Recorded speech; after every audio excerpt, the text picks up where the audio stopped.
రాయలసీమలో ఫ్యాక్షనిస్టులు ప్రతి ఒక్కరు విసిరేసే బాంబు ఇంట్లో తెచ్చిపెట్టుకుంటారు. ఎలకలు వచ్చి కొరికేవి, ఒక్కొక్కరి ఇళ్లలో పేలిపోయేవి కూడా. నడుచుకుంటూ ఇట్లా అన్నారంటే కూడా పేలిపోయేవి.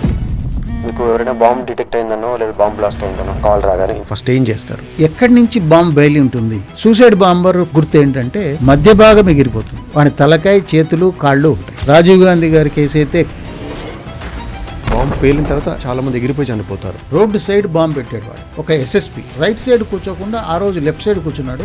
అది పేలే టైంకు రైట్ సైడ్ వాళ్ళ అమ్మాయి కూర్చుంది. దీంట్లో నుంచి ప్రొడ్యూస్ అయిన వేవ్ ఆ అమ్మాయి తలని లేపేసి. సినిమాల్లో చూపిస్తారు కదా సార్, బాంబ్ డిఫ్యూజర్ అంటే వెళ్ళి రెడ్ వైర్ కట్ చేయాలి. రియల్ లైఫ్లో కూడా ఇలాగే ఉంటుందా? 100% తేడా. బాంబ్ సూట్స్ ఉంటాయి కదా సార్, అది వేసుకోరు? ఒక 200 గ్రాముల బాంబు దొరికితే దాన్ని ఓపెన్ చేస్తూ ఉంటే పేలిపోతుంది, ముక్కలైపోతుంది. కానీ మనం చేసే బాంబులన్నీ కూడా 10 కేజీలు 50 కేజీల బాంబులు కూడా మనం ముట్టుకుంటాం. అప్పుడు నేను అది బాంబు సూట్ వేసుకుంటే ఏం ప్రయోజనం ఉండదు. పోస్ట్ మార్టానికి బాడీ ఉంటుంది. చంద్రబాబు నాయుడు గారు అలిపిరి బాంబు బ్లాస్ట్ దాదాపు 200 కేజీలు పేలితే పోలేదు. నేను ఆ డ్యామేజ్ చూపిస్తాను. పరిటాల రవికి అగేనెస్ట్గా అప్పట్లో ఒక బాంబు పేల్చారు. ఈ కారు ఇక్కడికి వచ్చే లోపల టీవీ విజువల్స్ తీసే వాళ్ళు వచ్చారు, వాళ్ళందరూ చచ్చిపోయారు. మోహన్ బాబు గారు కూడా ఉన్నారు. కరెక్ట్గా పేలి ఉంటే ఆయన కూడా పోయి వాళ్ళ చేతులకు ఉన్న ఉంగరాలను బట్టి ఏ బాడీ ఎవరిది అనేది ఐడెంటిఫై చేయాల్సి వచ్చింది. అంతగా ముక్కలే. కొన్ని వేల బాంబ్స్ డిఫ్యూజ్ చేశారు కదా సార్? అవును. అంత డేంజర్ అని తెలుసు, మరి ఎలా డిఫ్యూజ్ చేయగలిగారు అన్ని బాంబ్స్? నేను చేసేటప్పుడు నక్సల్స్ కానీ మావోయిస్ట్ కానీ ఇతనేంట్రా మనం పెట్టిన బాంబ్స్ అన్ని కూడా ఆయన డిఫ్యూజ్ చేస్తున్నాడని మిమ్మల్ని టార్గెట్ చేయలేదు? వాళ్లకు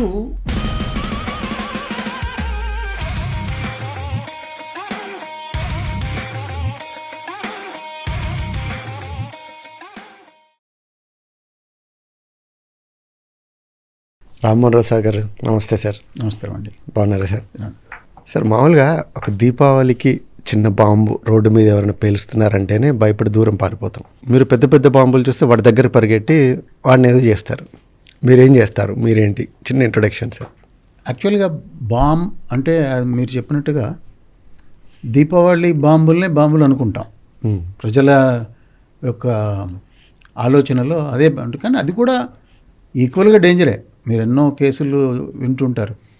శివకాశిలో పటాకులు తయారు చేస్తూ ఫ్యాక్టరీలో 9 మంది మృతి, 10 మంది మృతి అని. అవి కూడా డేంజరే. వాటిని లో ఎక్స్ప్లోజివ్ పైరోటెక్నిక్స్ అంటారు. ఓకే. అంటే మనకు కలర్ఫుల్ ఫ్లేమ్స్ వస్తూ, ఒక కంట్రోల్డ్ ఫ్లేమ్ వస్తూ, కంట్రోల్డ్ సౌండ్ వస్తూ అలా ఉంటాయి అవి. వాటన్నిటికీ ఒక ప్రిస్క్రైబ్డ్ డిజైన్, సైజ్, కెమికల్ వాడాలని గవర్నమెంట్ లైసెన్స్ ఇస్తుంది. ఎక్స్ప్లోజివ్స్ డిపార్ట్మెంట్ ఉంటుంది, వాళ్ళు దానికి లైసెన్స్ ఇస్తారు. సో ఆ లైసెన్స్ ప్రకారమే వాళ్ళు తయారు చేస్తూ ఉంటారు. అట్లా తయారు చేస్తూ ఉన్నా కూడా అవన్నీ కూడా spark sensitive, friction sensitive, heat sensitive. Spark sensitive, friction sensitive అంటే చిన్న ఇట్లా గీరినా సరే అగ్గిపుల్లలాగా. ఫ్రిక్షన్ అంటే ఇట్లా మనం అగ్గిపుల్లను ఇట్లా కదిలించినప్పుడు ఫ్రిక్షన్తో అంటుకుంటుంది. అవును. అగ్గిపుల్లలు వేసే కెమికల్ కూడా ఈ పటాకుల్లో కూడా వాడతారు. సో అందువలన ఆ సెన్సిటివిటీ ఉన్నప్పుడు, అంతమంది కలిసి పని చేస్తున్నప్పుడు ఎక్కడ చిన్న తేడా వచ్చినా హ్యూజ్ క్వాంటిటీస్ ఉంటాయి. కాబట్టి లో ఎక్స్ప్లోజివ్స్ హ్యూజ్ క్వాంటిటీ ఉంటే హై ఇంటెన్సిటీ కనపడుతుంది. హై ఎక్స్ప్లోజివ్స్ లో క్వాంటిటీ ఉన్న హై ఇంటెన్సిటీ కనపడుతుంది. అది తేడా వాటి మధ్యలో ఎక్కువ. అవును సార్. సైంటిఫిక్గా చెప్పాలంటే హై ఎక్స్ప్లోజివ్స్ ఏమో 1 సెకనుకు 2 కిలోమీటర్ల కంటే ఎక్కువ వేగం అప్ టు 9-10 కిలోమీటర్ల వరకు వెళ్తుంది. సెకనుకు దాంట్లో ప్రొడ్యూస్ అయిన వేవ్ 2 కిలోమీటర్ల నుంచి 10 కిలోమీటర్ల వరకు వెళ్తుంది. 1 సెకండ్కే. అది హై ఎక్స్ప్లోజివ్. ఓకే. అదే లో ఎక్స్ప్లోజివ్ అయితే 3 మీటర్ల నుంచి 2 కిలోమీటర్ల వరకు పోతుంది. ఓకే. సెకనుకు 2 కిలోమీటర్లు అంటే కూడా చాలా ఎక్కువ.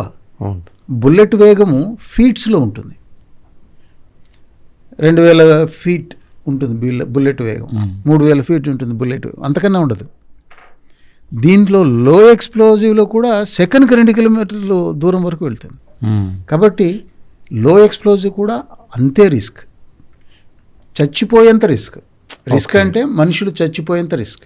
అదేలేండి, చిన్న దీపావళి టపాకులు చేతిలో వెళ్ళినా కూడా చచ్చిపోయే రిస్క్ ఉంటుంది. ఒక్కొక్కసారి దీపావళి పటాకుల్లో ఉన్న విషయం ఏంటంటే అదృష్టానికి అవి హ్యూజ్ క్వాంటిటీ ఉంటే ఆ వేడికి చనిపోతారు. దాని లోపల స్ప్లింటర్స్ ఉండవు. స్ప్లింటర్స్ అంటే సార్ అంటే స్ప్లింటర్స్ అంటే మేకులు, గాజు పెంకులు, ఇదేమి మెటల్ ముక్కలు, గోళీలు, గాజు పెంకులు ఇట్లాంటివి ఉండవు. దానివలన అవి పేలిన కంట్రోల్డ్గా పేలటం మనకు చిన్న దెబ్బతో పోతాయి, తక్కువ సైజు ఉండడం వల్ల. తయారు చేసే చోట ఎక్కువ క్వాంటిటీ ఉంటుంది కాబట్టి చనిపోతారు అంతే. అదే లో ఎక్స్ప్లోజివ్స్ బాంబులుగా తయారు చేసినప్పుడు దాని లోపల వాళ్ళు మేకులు, రాళ్ళు, మెటల్ పీసెస్ ఇట్లాంటివన్నీ పెడతారు. సో ఒక వేడితోనే కాదు చనిపోయేది, అవన్నీ వెళ్ళి ఇందాక చెప్పినట్టుగా 2 కిలోమీటర్ల సెకండ్కు వేగంలో వెళ్ళి గుచ్చుకుంటే మనిషి బ్రతికే ఛాన్సే తక్కువ. అంత డేంజర్ అని తెలుసు, మరి ఎలా డిఫ్యూజ్ చేయగలిగారు అన్ని బాంబ్స్? కొన్ని వేల బాంబ్స్ డిఫ్యూజ్ చేశారు కదా సార్ మీరు? అవును, నేను చేసేటప్పుడు నన్ను గైడ్ చేయడానికి ఎవరు లేరు. అరే ఇది డేంజర్ అని చెప్పేవాళ్ళు కూడా ఎవరు లేరు. నాతోనే మొదలైంది ఇది. నేను కడపలో పనిచేస్తున్నాను పోలీస్ డిపార్ట్మెంట్లో. అప్పుడున్న ఆఫీసర్స్కు ప్రతి చోట ఈ ఫ్యాక్షనిజం, రాయలసీమలో ఫ్యాక్షనిస్టులు ప్రతి ఒక్కరు బాంబులు, విసిరేసే బాంబులు తయారు చేసుకునేవాళ్ళు సొంతంగా ఇంట్లోనే. అక్కడే వాళ్ళ పొలాల్లో తయారు చేసుకుంటారు, ఇంట్లో తెచ్చిపెట్టుకుంటారు. ఒక్కొక్కసారి దానిపైన ఇది వేసి ఉంటుంది, స్టార్చ్ లాంటిది పూసి ఉంటారు. దానికి అట్రాక్ట్ అయ్యి ఎలకలు వచ్చి కొరికేవి, ఒక్కొక్కరి ఇళ్లలో పేలిపోయేవి కూడా. ఓ అదే అవి ఆ బాంబు అదే స్టార్చ్ పెట్టినందుకు తినేవి. అవి తినేయడానికి వచ్చి ఎలక కొరికినప్పుడు కూడా ఫ్రిక్షన్ సెన్సిటివ్ కదా, కొరికినప్పుడు పేలిపోయేవి కూడా ఉన్నాయి. ఒకటి పేలితే దాని పక్కన ఉన్నది పేలుతుంది, ఇంకా అన్నీ పేలిపోయి ఇల్లు ఎగిరిపోయి. అప్పుడు వాళ్ళు ఏం కంప్లైంట్ ఇచ్చేవాళ్ళు అంటే, ఎవరో వచ్చి మా ఇంట్లో బాంబులు వేశారు, ఎందుకంటే ఫ్యాక్షనిస్టులు అంటే ఇంకొక అపోనెంట్ వేస్తాడని కదా అనుకుంటారు. అవును. సో అట్లా కంప్లైంట్స్ ఇచ్చి వేరే వాళ్ళని లోపలేయించిన రోజులు కూడా ఉంటాయి. సో తయారు చేసేవాడికి రిస్కే, ఇంట్లో పెట్టుకోవడము రిస్కే, విసిరేటప్పుడు క్యారీ చేయటము రిస్క్. ఇవన్నీ రిస్క్ తీసుకొని కూడా ఆ రోజుల్లో ఫ్యాక్షనిజం అంటే రాయలసీమలో ఈ బాంబులే తయారయ్యేవి. రాయలసీమలో బాంబులు తయారు చేసేవాళ్ళు అంటున్నారు కదా సార్, వాళ్ళు కూడా అందులో వాడే మందు మన దీపావళి టపాసులో వాడే మందే ఉంటుందా, వేరేది ఉండేది? అప్పుడు అదే మందే, కొంచెం వేరియేషన్స్ తోటి, ఎక్కువ క్వాంటిటీస్ తోటి లోపల స్ప్లింటర్స్ వేసి కట్టేవాళ్ళు. ఓకే, అది లోపల మెటల్ ముక్కలన్నీ. మెయిన్గా పొటాషియం క్లోరేట్ అనేది విసిరితే పేలుతుంది, దాంతోపాటు వేరే కెమికల్స్ యాడ్ చేస్తే. అన్ని కెమికల్స్ నేను ఇక్కడ మీకు చెప్పకూడదని నేను చెప్పట్లేదు, కానీ పొటాషియం క్లోరేట్తో పాటు వేరే కెమికల్స్ వేసి విసిరేస్తే పేలుతాయి.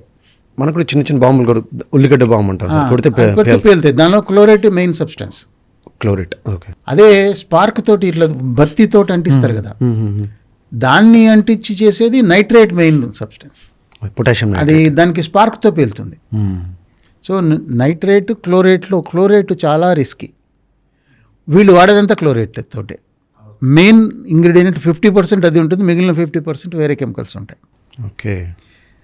ఈ విసిరేటప్పుడు కూడా వాళ్ళ బ్యాగులు ఇట్లా క్యారీ చేసుకుని పోయేవాళ్ళు నడుచుకుంటూ ఇట్లా అన్నారంటే కూడా పేలిపోయేవి.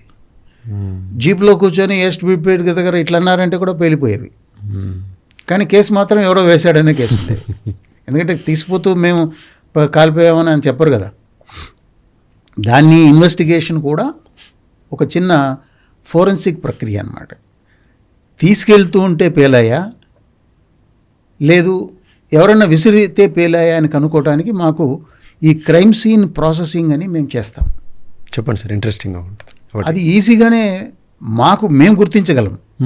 దాన్ని కోర్టుకు కూడా మేము దాన్ని ప్రజెంట్ చేయగలం ఎవిడెన్స్. వాళ్ళు పట్టుకొని పోయినప్పుడు బాంబు ఎవరైనా వేస్తే ఎక్కడ పడుతుంది? బాడీలో ఎక్కడో పడుతుంది, సంకలో పడదు కదా. సంకలో పేలింది అంటే వాడు బాంబు వచ్చి పెట్టి పేల్చిండాడు కదా, విసిరేసాడని కదా కంప్లైంట్. విసిరేస్తే ఇక్కడ పేలుతుంది, లోపల వైపు పేలదు కదా. ఒకటి విసిరేస్తే వాళ్ళు జీప్లో పోతుంటేనో నడుచుకుంటూ పోతుంటే విసిరేస్తే ఆ ఒక్కటి వాళ్ళకి తగిలి ఆ ఒక్కటి పేలి అంత రిస్క్ తీసుకోరు కదా. 4-5 విసురుతారు. అవును, 4-5 విసిరితే 1-2 ఎక్కడైనా మెత్తటి సర్ఫేస్లో వెళ్తే పేలకపోవచ్చు కూడా. ఆ విసిరే కార్యం దీంట్లో జీప్లో కూర్చున్నప్పుడు జీపు బయట పక్క కూడా పగులుతాయి. లోపల ఉన్నవి పేలితే లోపల నుంచి బయటికి ప్రొట్రూడ్ అవుతాయి, ఎక్స్ప్లోజన్ ఉండకూడదు, అలా ఆ స్ప్లింటర్స్ కింద లోపల నుంచి బయటికి కొట్టుకుంటూ వెళ్తాయి. డైరెక్షన్ వేరే ఉంటుంది. బయట నుంచి విసిరి బయట పేలితే బయట నుంచి లోపలికి వస్తాయి. సో ఇట్లాంటి సైంటిఫిక్ ఎవిడెన్సెస్ను దాన్ని ప్రాపర్గా వీడియోసు ఫొటోసు తీసుకోవటం, దాన్ని అనలైజ్ చేయటం, ఏ కెమికల్ ద్వారా జరిగిందని చెప్పడం, లోపల ఉండే కెమికల్ బయట ఉన్న కెమికల్ బయట వైపు ఎట్లా పడింది, ఈ యాంగిల్, ఇవన్నీ కూడా ఐడెంటిఫై చేసి దాని ద్వారా కోర్టులో ఫోరెన్సిక్ రిపోర్ట్ ఇవ్వడం జరుగుతుంది అన్నమాట. ప్రతి బ్లాస్ట్ కేసులోనూ బాంబు ఏంటి, ఎలాంటి బాంబు, దాని ఇంపాక్ట్ ఇలా ఉంటుందా, లోపల నుంచి బయటికి పేలిందా, బయట నుంచి లోపలికి పోయిందా, ఇవన్నీ రిపోర్ట్స్ మేము కోర్టుకు అనాలిసిస్ ద్వారా జతపరచడం జరుగుతుంది ఇన్వెస్టిగేషన్ రిపోర్ట్లో. Based on that further trial ఉంటుంది. దానికి అది ప్రూవ్ అయ్యేటప్పుడు కోర్టులో ప్రిసైడింగ్ ఆఫీసర్ ఎవరు ఉంటారో వాళ్ళు దాన్ని అర్థం చేసుకొని ఆ విధంగా జడ్జిమెంట్స్ ఇస్తుంటారు. సో అది కూడా ఒక ఛాలెంజ్ మాకు. ఓకే, అసలు బాంబ్స్ అంటేనే పేలిన తర్వాత ఎవిడెన్స్ అంత ఈజీగా కనపడదు, డెస్ట్రాయ్ అయిపోయి ఉంటుంది. కరెక్టే కదా సార్. ఇప్పుడు ఒక పెద్ద బాంబు వెళ్ళిందంటే అదంతా మస్ అయిపోయి చాలా డ్యామేజ్ అయి ఉంటుంది. అదే అటువంటి చోటు నుంచి విత్ ఇన్ నో టైం మనము మెటీరియల్ తీయాలి. వాళ్ళ ఇంజురీస్లో ఉన్న మెటల్స్ ఉంటాయి, వాటిని తీయాలి. అవి ఇవి ఒకటా కాదా కూడా ఎగ్జామిన్ చేయాలి. దీన్ని వేరే బాంబుతో చనిపోయి అక్కడ బయట వేరే బాంబు ఉందా కూడా చెక్ చేసుకోవాలి. ఇన్ని రకాలుగా అనాలిసిస్ చేయడాన్ని ఫోరెన్సిక్ అనాలిసిస్ అంటారు. హాయ్, ఎపిసోడ్ ఇక్కడ దాకా చూసారంటే మీకు సీరియస్ కాంటెంట్ అంటే ఇష్టం అన్నమాట. మీకు ఇలాంటి సీరియస్, నాలెడ్జబుల్, వాల్యుబుల్ కాంటెంట్ ఇస్తూనే ఉంటాం. మీరు సబ్స్క్రైబ్ చేసుకోండి, మమ్మల్ని ఎంకరేజ్ చేయండి. Thank you. ఒక బాంబ్ బ్లాస్ట్ అయింది సార్, అక్కడ మీ ఫారెన్సిక్స్ డిపార్ట్మెంట్ లేదంటే మీ బాంబ్ డిఫ్యూజల్ డిపార్ట్మెంట్ నుంచి ఇది తీసుకుందాం సార్. మీకు ఎవరైనా బాంబ్ డిటెక్ట్ అయిందనో లేదా బాంబ్ బ్లాస్ట్ అయిందనో కాల్ రాగానే, ఇన్ఫర్మేషన్ రాగానే SOP ఉంటుంది, ఫస్ట్ ఏం చేస్తారు? యాక్చువల్గా నేను మొదలుపెట్టినప్పుడు బాంబు డిఫ్యూజింగ్ నేనే, బ్లాస్ట్ అయిన చోట క్రైమ్ సీన్ అనాలిసిస్ నేనే, ల్యాబ్లో తీసుకెళ్ళి అనలైజ్ చేయించుకొని దాని ద్వారా రిపోర్ట్ ఇచ్చేది నేనే ఉండింది. ఎండ్ టు ఎండ్ సర్వీస్ ఇనిషియల్గా నేను మొట్టమొదట ఈ బాంబుల విషయం స్టార్ట్ చేసినప్పుడు 87 నుంచి స్టార్ట్ చేశాను. అప్పట్లో ఇంకెవ్వరు లేరు నాకు నేర్పించేదానికి కూడా, నాకన్నా ముందు ఎవరు లేరు. నేనే దాన్ని ఎలా నేర్చుకున్నానో నాకు తెలియదు. స్లోగా one after the other experience రావటం, దాని తర్వాత సబ్సీక్వెంట్గా జమ్మూ కాశ్మీర్లో టెర్రరిజం, పంజాబ్ మిలిటెన్సీ, తర్వాత రాజీవ్ గాంధీ గారి అసాసినేషన్, ఇట్లాంటి కేసులన్నీ వరుసగా చూసుకుంటూ రావడం వలన అన్ని కేసుల్లో కూడా కొత్త కొత్త ప్యాటర్న్స్, డిఫరెంట్ ప్యాటర్న్స్, ఒకసారి కెమికల్ మారుతుంది, ఒకసారి పెట్టే పొజిషన్ మారుతుంది, ఒకసారి బాంబు మెథడ్ మారుతుంది. అట్లా రాజీవ్ గాంధీ కేసులో అయితే సూసైడ్ బాంబ్ అయింది. ఇట్లాగా రకరకాల ప్యాటర్న్స్ అన్నీ మార్చుకుంటూ వచ్చాం. మా చిన్నతనంలో అదే టైంలో ఫ్యాక్షనిస్టులు మాత్రం త్రోడౌన్ టైప్ బాంబే వాడేవాళ్ళు, విసిరితే పేలే బాంబులే వాడేవాళ్ళు. ఓకే, ఇట్లా మిగిలిన అన్ని చోట్ల ఎక్స్ట్రీమిస్టులు అయితే ల్యాండ్ మైన్స్ అని, గ్రెనేడ్స్ అని, టైం బాంబ్, టెర్రరిస్టులు అయితే టైం బాంబ్స్ అని, కెమికల్ డిలే బాంబ్స్ అని, ఇట్లాంటివి రకరకాలుగా ఓవర్ పీరియడ్ ఆఫ్ టైం వచ్చింది. బాబ్రీ మస్జిద్ కూలిపోయిన తర్వాత 93లో జరిగిన బాంబే ఎక్స్ప్లోజన్స్ తోటి ఎక్స్ప్లోజన్స్ ఇండియాలో జరుగుతున్న టెర్రరిజం సంబంధించిన ఎక్స్ప్లోజన్ ప్యాటర్న్సే మారిపోయాయి. 93లో బాంబేలో బ్లాస్ట్లు జరిగాయి, సీరియల్ బ్లాస్ట్ జరిగాయి, ఒకే రోజు చాలా చోట్ల బ్లాస్ట్ జరిగాయి. ఆ బ్లాస్ట్ల నుంచి ఈ రోజు వరకు హెవీ క్యాజువాలిటీస్ ఉన్న బ్లాస్ట్లే జరుగుతున్నాయి. గ్రూప్స్ వేరు, ఆ గ్రూప్స్ అన్నీ కూడా ఇంటర్నేషనల్ టెర్రరిజంకు సంబంధించిన గ్రూప్స్ వాళ్ళే ఎక్కువ ఉంటారు. లోకల్స్ కొంతమంది వాళ్ళకు సపోర్ట్ చేస్తూ పార్టిసిపేట్ చేస్తుంటారు. అట్లా మొత్తం అంతా కూడా ఈ రోజు వరకు కూడా హెవీ డ్యామేజ్ క్యాజువాలిటీస్ ఉన్న బాంబులు పేలుతున్నాయి, అవన్నీ హై ఎక్స్ప్లోజివ్స్. సో మీరు ఇందాక అడిగిన ప్రశ్నలో ఏం చేస్తారు ఆ సీన్లో వెళ్ళి, అంత డ్యామేజ్ అయితే ఇక్కడ మొదలు పెట్టాలి. ఒక్కొక్కసారి బ్లాస్ట్ అయిన వ్యక్తి ఇంజురీస్ను బట్టి ఎక్కడి నుంచి బాంబు బయలి ఉంటుంది, ఎంత ఇంపాక్ట్ తోటి పేలి ఉంటుంది, అది పుషింగ్ ఎఫెక్ట్ ఉందా, షాటరింగ్ ఎఫెక్ట్ ఉందా, కెమికల్ స్టెయిన్స్ కనపడుతున్నాయా, కెమికల్ స్టెయిన్స్ లేకుండా అసలే ఏమి కెమికల్ అనేది కనపడకుండా బ్లాస్ట్ అయిందా, ఇట్లాంటివన్నీ గమనించుకోవడము, డైరెక్షన్ ఏ డైరెక్షన్లో బ్లాస్ట్ అయింది, అతని లెఫ్ట్ సైడ్ ఇంజూరీ అయిందా, రైట్ సైడ్ ఇంజూరీ అయిందా, తలకాయ ఎగిరిపోయిందా, కాళ్ళు పోయాయా, చేతులు మాత్రమే పోతే చేతులతో హ్యాండిల్ చేస్తుంటూ పోయాడా, ఇట్లాంటివన్నీ గమనించుకొని ఇంజురీస్ని బట్టి అది ఏం జరిగింది అని చెప్పే మెథడ్ ఒకటైతే, ఎక్కడైతే పేలిందో అక్కడ క్రాటర్ ఫామ్ అవుతుంది. అవును సార్, చిన్న గొయ్యిలాగా. ఆ క్రాటర్ ఫామ్ అయితే అక్కడ ఎట్లా పెట్టారు బాంబు, ఎప్పుడు పెట్టి ఉంటారు, విసిరేశారా అనేది గమనించుకోవటం. రాజీవ్ గాంధీ గారి కేసు అయితే క్రాటర్ లేదు, పెద్ద ఎక్స్ప్లోషన్. క్రాటర్ లేకుండా పెద్ద ఎక్స్ప్లోషన్ అయిందంటే ఒక మనిషి ఒక ఎత్తులో పేలి ఉండాలి. అక్కడ ఎత్తు ఏమి లేదు, ఒక మనిషి తప్ప. ఆ మనిషి కూడా వంగి కాళ్ళకు దండం పెడుతున్నట్టు ఉంది. సో ఆమె బ్యాక్ ప్యాక్ జరిగి ఉండొచ్చు, ఆమె వీపు మీద పేలి ఉండొచ్చు అనేది స్టార్టింగ్ పాయింట్. వీపు మీద పేలితే ఎలా పేలింది, స్విచ్తో స్విచ్ నొక్కుందా, ఎన్ని స్విచ్చెస్ ఉన్నాయి, 2 స్విచ్చెస్ ఎందుకు ఉన్నాయి, ఇట్లాంటివన్నీ కూడా అక్కడ క్రైమ్ సీన్లో అసెస్ చేసుకొని స్లోగా వన్ ఆఫ్టర్ ది అదర్. అక్కడే ఒక కెమెరా దొరికింది, బ్లాస్ట్ అయిన చోట ఒక కెమెరామెన్ కూడా చనిపోవడం, ఆ కెమెరా దొరకడం, ఆ కెమెరాలో లాస్ట్ సీను బ్లాస్ట్ అవుతున్న సీన్ కనపడడం, దాన్ని అనలైజ్ చేయడం, ఇట్లాగా ప్రతి దాంట్లో ఏదో ఒక చోట క్లూ ఉంటుంది. ఒకవేళ ఈ మధ్య కాలంలో బ్లాస్ట్ అయిందంటే దూరం నుంచి ఎక్కడో ఒక చోట సీసీటీవీ ఉంటుంది, అది పేలిన ఫ్లాష్ కనపడుతుంది ఛాన్స్. అది లేని రోజుల్లో కూడా 87 అని నేనంటే 87 నుంచి దాదాపు 2010 వరకు సీసీటీవీలు ఏమి అంత పాపులర్ కాలేదు. మేము క్రైమ్ సీన్లోకి వెళ్ళి అసెస్ చేసి ఇక్కడి నుంచి వచ్చి ఉంటాడు, ఇలా పెట్టి ఉంటాడు, ఇటువంటి బాంబు పెట్టి ఉంటాడు, ఇతని ట్రైనింగ్ ఈ విధంగా ఉంటుంది, ఇతని ఎక్స్పీరియన్స్డ్ పర్సన్, ఇట్లాంటివన్నీ అసెస్ చేసుకున్న తర్వాత రిపోర్ట్ ఇస్తే అది రిపోర్ట్ మళ్ళీ వాడు దొరికితే వాడు చెప్పినప్పుడు ఏ విధంగా జరిగిందని ఎగ్జాక్ట్గా మ్యాచ్ అయ్యేది. మనము విజువలైజ్ చేసి దాన్ని పెట్టడం, దాన్ని రిపోర్ట్ ఇవ్వటం, దీన్ని క్రైమ్ సీన్ రీకన్స్ట్రక్షన్ అని మేము వాడేవాళ్ళం పేరు. అదే ఈరోజు కూడా మీకు క్లూస్ టీమ్స్ అని బయట తిరుగుతుంటాయి. అది ఫస్ట్ స్టార్ట్ చేసి ట్రైన్ చేసింది నేనే వాళ్ళని. వాళ్ళందరూ కూడా క్రైమ్ సీన్ రీకన్స్ట్రక్ట్ చేస్తారు. మర్డర్ కేసు కావచ్చు, థెఫ్ట్ కేసు కావచ్చు, బర్గ్లరీ కావచ్చు, రేప్ కేసెస్ కావచ్చు, ఫేక్ కేసెస్ కూడా కావచ్చు. ఏదైనా సరే వాళ్ళు క్రైమ్ సీన్కి వెళ్ళి అక్కడున్న మెటీరియల్ ఆబ్జెక్ట్స్ను, డిఫరెంట్ ప్యాటర్న్స్ను గమనించుకొని వాళ్ళు క్రైమ్ సీన్ రీకన్స్ట్రక్ట్ చేసి ఇది ప్రైమరీ క్రైమ్ సీన్ అంటే ఇక్కడే జరిగిందా ఈవెంట్, ఎక్కడో జరిగితే ఇక్కడ తీసుకొచ్చి శవం పడేశారా, ఇలాంటివి కూడా గుర్తించవచ్చు అన్నమాట. అక్కడ క్లీన్ చేస్తుంటారు చాలామంది, మర్డర్ చేసి బ్లడ్ అంతా క్లీన్ చేస్తుంటారు. అంత చేసినా కూడా క్లీన్ చేసిన చోట మేము మా దగ్గర ఉన్న టూల్స్ తోటి ఎంత దూరం బ్లడ్ ఉండింది పాతకాలంలో, ఎక్కడ క్లీన్ అయింది కూడా చెప్పగలం. దానివల్ల మనకు ఈ క్రైమ్ సీన్ రీకన్స్ట్రక్షన్ అనే కాంపోనెంట్ నేను నేర్చుకోవడం అదే. నేను మొదట ఎక్స్ప్లోజివ్స్ మొదలుపెట్టినప్పుడు ఎవరు లేరు. తర్వాత ఈ క్రైమ్ సీన్స్ అన్నీ చేస్తూ ఈ క్రైమ్ సీన్ ప్యాటర్న్స్ను వేరే మర్డర్ కేసు, థెఫ్ట్ కేసు వీటన్నిటి కూడా అడాప్ట్ చేయడంతో క్లూస్ టీమ్స్ అని మేము 97లో మొదలుపెట్టాం. దాన్ని డిజైన్ చేసి డెవలప్ చేశాను. వాటిలో ఉన్న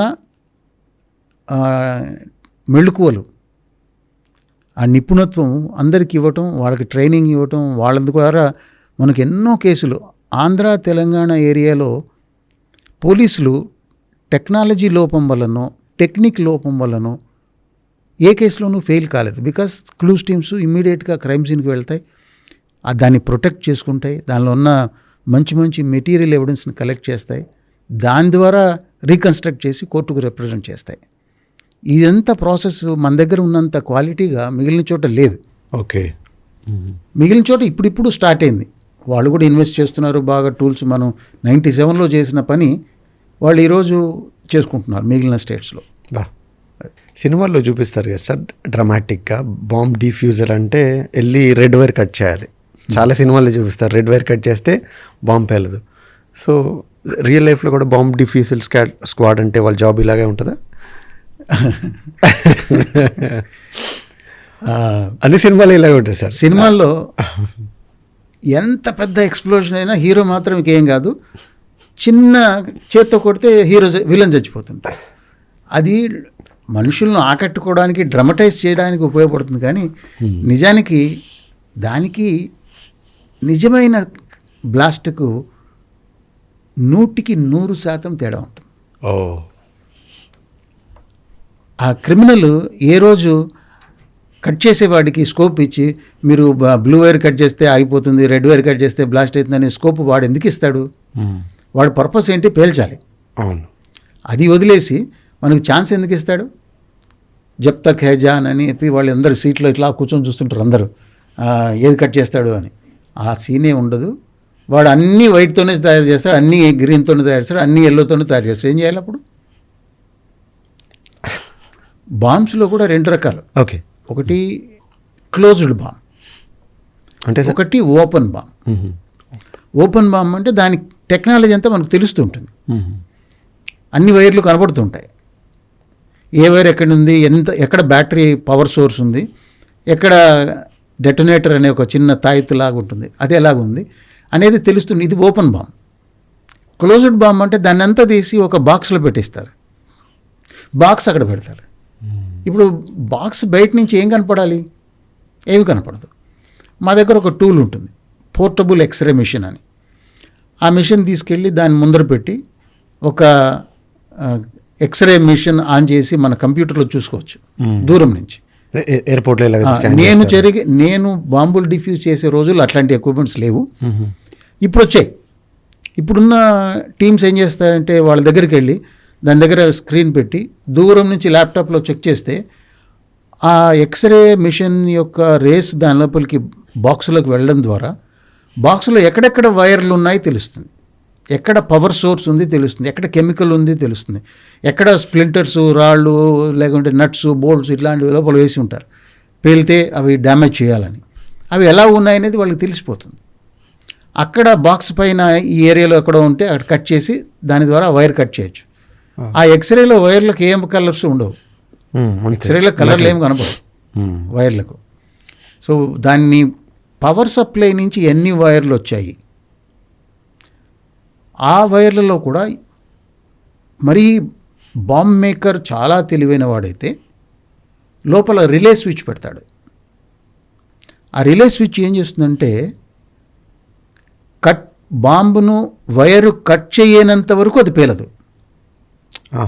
వాళ్ళు కట్ చేస్తేనే పేలుతుంది. సో మాకు దాన్ని కొలాప్సిబుల్ సర్క్యూట్ అంటారు. మీరు హర్ట్ లాకర్ అని ఒక సినిమా వస్తుంది, హర్ట్ లాకర్ ఉంది ఇంగ్లీష్. దానిలో అతను కట్ చేస్తే లాస్ట్లో అతను చనిపోతాడు. అది కొలాప్సిబుల్ సర్క్యూట్. అతను చెప్పే డైలాగులు కూడా ఇట్స్ కొలాప్సిబుల్ సర్క్యూట్ అని చెప్పి యాక్సిడెంట్గా కొట్టేస్తారో వెళ్ళిపోతుంది. అట్లాంటి సర్క్యూట్ పెడితే వైర్ కట్ చేయకుంటే ఏం కాదు, కట్ చేస్తే పోతారు, ఏ వైర్ కట్ చేసినా పోతారు. సో అక్కడ మల్టిపుల్ పవర్ సోర్సెస్ ఉంటాయి. సో ఇవన్నీ ఒక ఎక్స్పర్ట్ దాన్ని అర్థం చేసుకుని అది కట్ చేయాలన్నా లేదా, కట్ చేయకుంటే డిఫ్యూజ్ చేయలేకపోతే నెక్స్ట్ లెవెల్ ఏంటి, డెస్ట్రాయ్ చేయాలి. డెస్ట్రాయ్ చేస్తే అక్కడే చేస్తే అది హాస్పిటల్ అయి ఉండొచ్చు, బాంబు పెట్టింది, కోర్ట్ అయి ఉండొచ్చు, ఇంకెక్కడైనా వాడు వల్నరబుల్ ప్లేస్లోనే పెట్టి ఉంటారు, అక్కడే పేలిస్తే అవి మిగిలిన వాళ్ళందరూ కూడా అఫెక్ట్ అవుతారు. సో హ్యూమన్ లాస్ తగ్గించుకుంటూ దాన్ని లిఫ్ట్ చేసి బాంబ్ కంటైనర్స్ అని వచ్చాయి ఈ మధ్యకాలంలో, దానిలో పెట్టుకొని అవి తీసుకొని పోయి ఒక ఓపెన్ స్పేస్లో పోయి దాన్ని పేల్చేస్తుంటారు. ఇది డిఫ్యూజ్ కాదు, డెస్ట్రక్షన్. ఓకే. డిఫ్యూజ్ చేస్తే అడ్వాంటేజ్ ఏంటంటే దానిలో టెక్నాలజీ ఏం వాడారు, దాని మీద ఏమైనా ఫింగర్ ప్రింట్స్ లాంటివి, దానిలో ఇంకా ఏమైనా గుర్తులు. నేను చేసిన కేసుల్లో చాలా చోట్ల రకరకాల గుర్తులు ఉన్నాయన్నమాట. ఆ గుర్తులు ఉన్న దాన్ని బట్టి మనం మనుషులను ఐడెంటిఫై చేయొచ్చు. ఒక పర్టికులర్ బాంబులో నేను ప్లేసెస్ చెప్పాను, ఎందుకంటే కోర్టులో ట్రయల్స్లో ఉంటాయి అవి. అక్కడ ఒక బాంబు డిఫ్యూజ్ చేసిన తర్వాత లోపల ఆజ్ కా తిథి, ప్రస్తుత దినాంక్ ఇట్లాంటి లాంగ్వేజ్లో రాసిన ఒక పేపర్ ఉంది. అట్లాగే దాన్ని చుట్టిన ఒక 10 రోజుల ముందరున్న న్యూస్ పేపర్ ఉంది, తెలుగు డైలెక్ట్. ఇవి మనకు ఇంపార్టెంట్ ఇన్ఫర్మేషనే కదా, ఫోరెన్సిక్స్కి చాలా ఇంపార్టెంట్, దాని ఇన్వెస్టిగేషన్ కూడా ఇంపార్టెంట్. సిమిలర్లీ ఒక బాంబులో పాతకాలం 93లో పేలిన బాంబులో కూప్ వుడ్ అని ఒక క్లాక్ మెకానిజం పెట్టారు. అది ఆ కూప్ వుడ్ అనేది పాపులర్గా బయట దొరికేవి కాదు. ఎక్కడ తయారైనాయి, ఎవరు కొన్నారు, ఎన్ని కొన్నారు అనే ఇన్వెస్టిగేషన్ మొదలుపెట్టినప్పుడు దాంతో ఒక క్లూ దొరికింది, ఎక్కడ కొన్నారు అనేది. అట్లాగే కొన్ని బాంబ్స్ పౌల్ట్రీ ఫీడ్ టిన్స్లో పెట్టారు. పౌల్ట్రీ ఫీడ్ టిన్ బ్లాస్ట్ అయిన తర్వాత చూస్తే అది 1800 అని రాసి ఉంది. ఎప్పుడు 93లో 1800. అది ½ కేజీ ఫీడ్.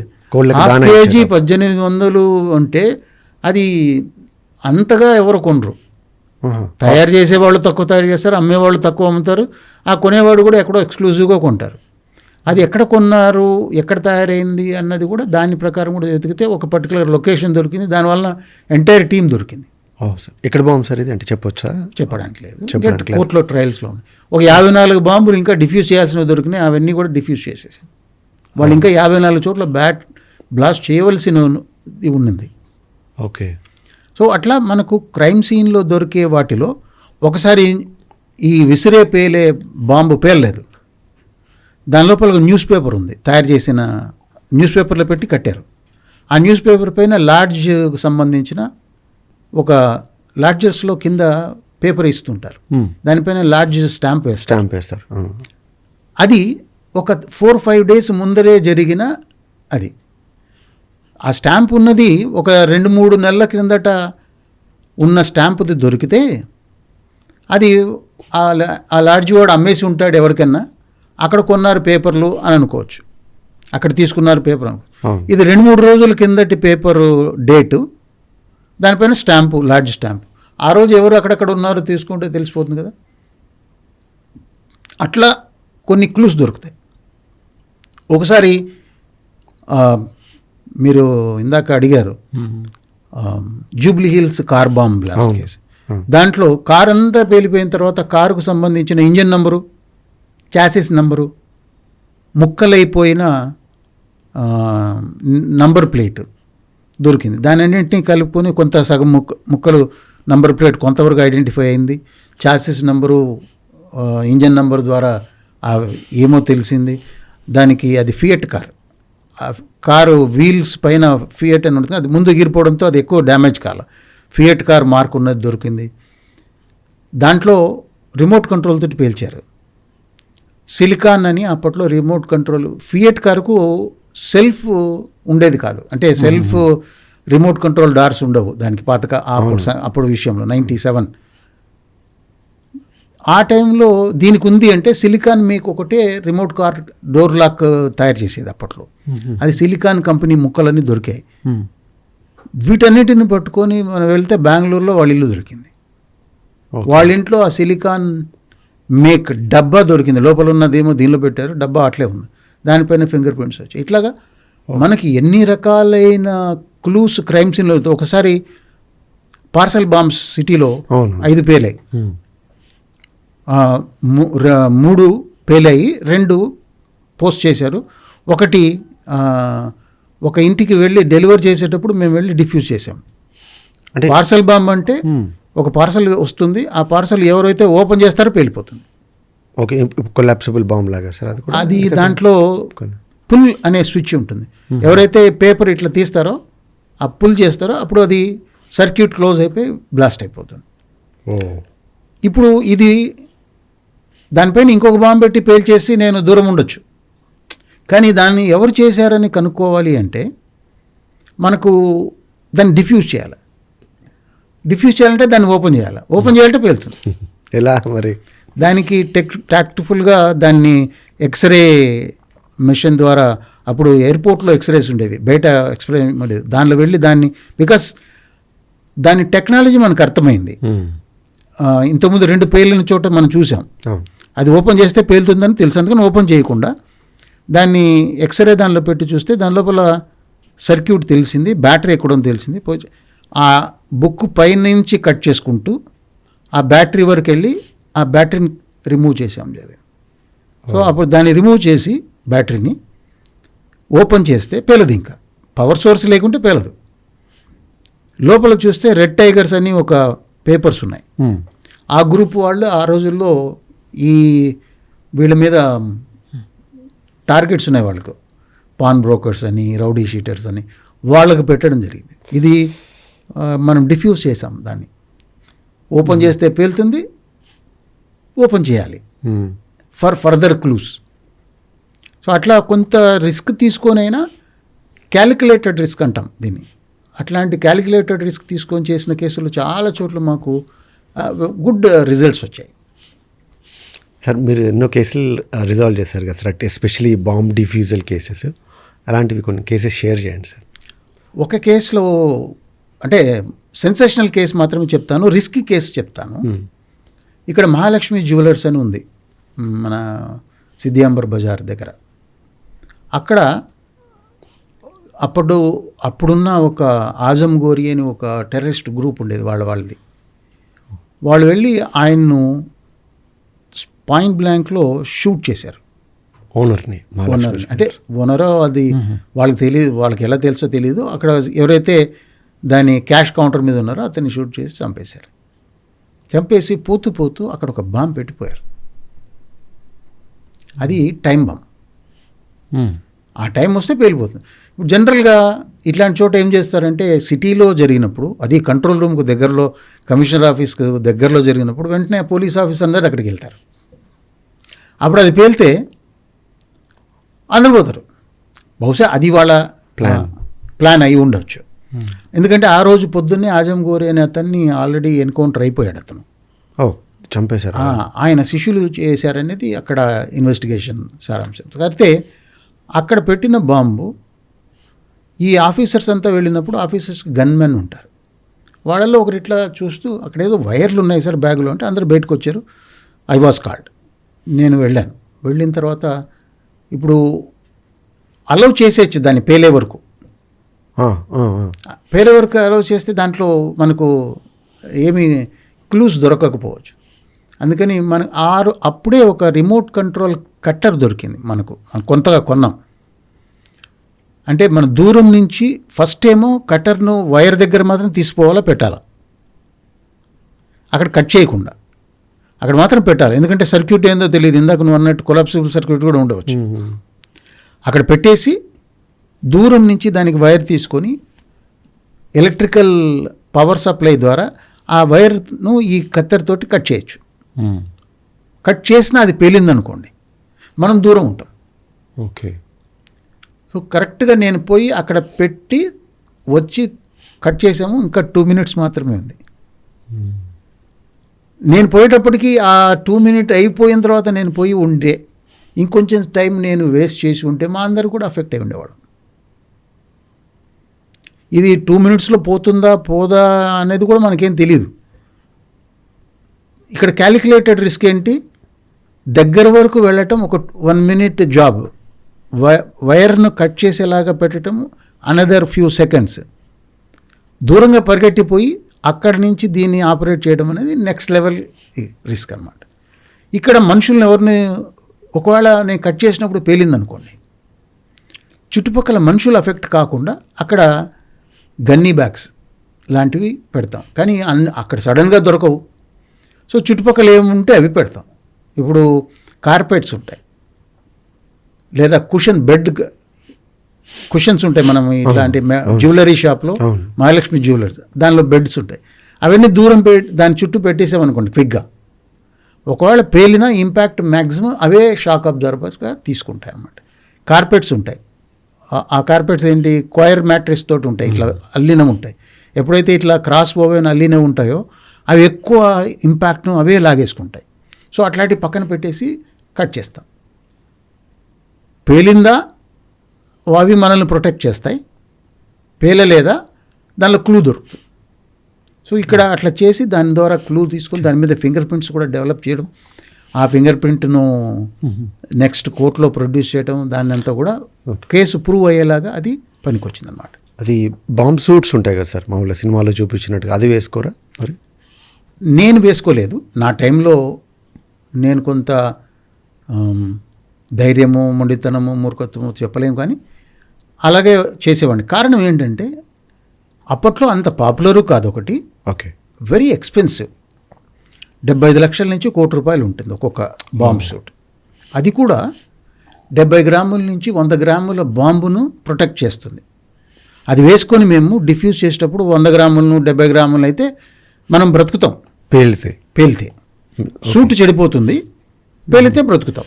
70 గ్రాములు అంటే చాలా తక్కువే కదా సార్? తక్కువ.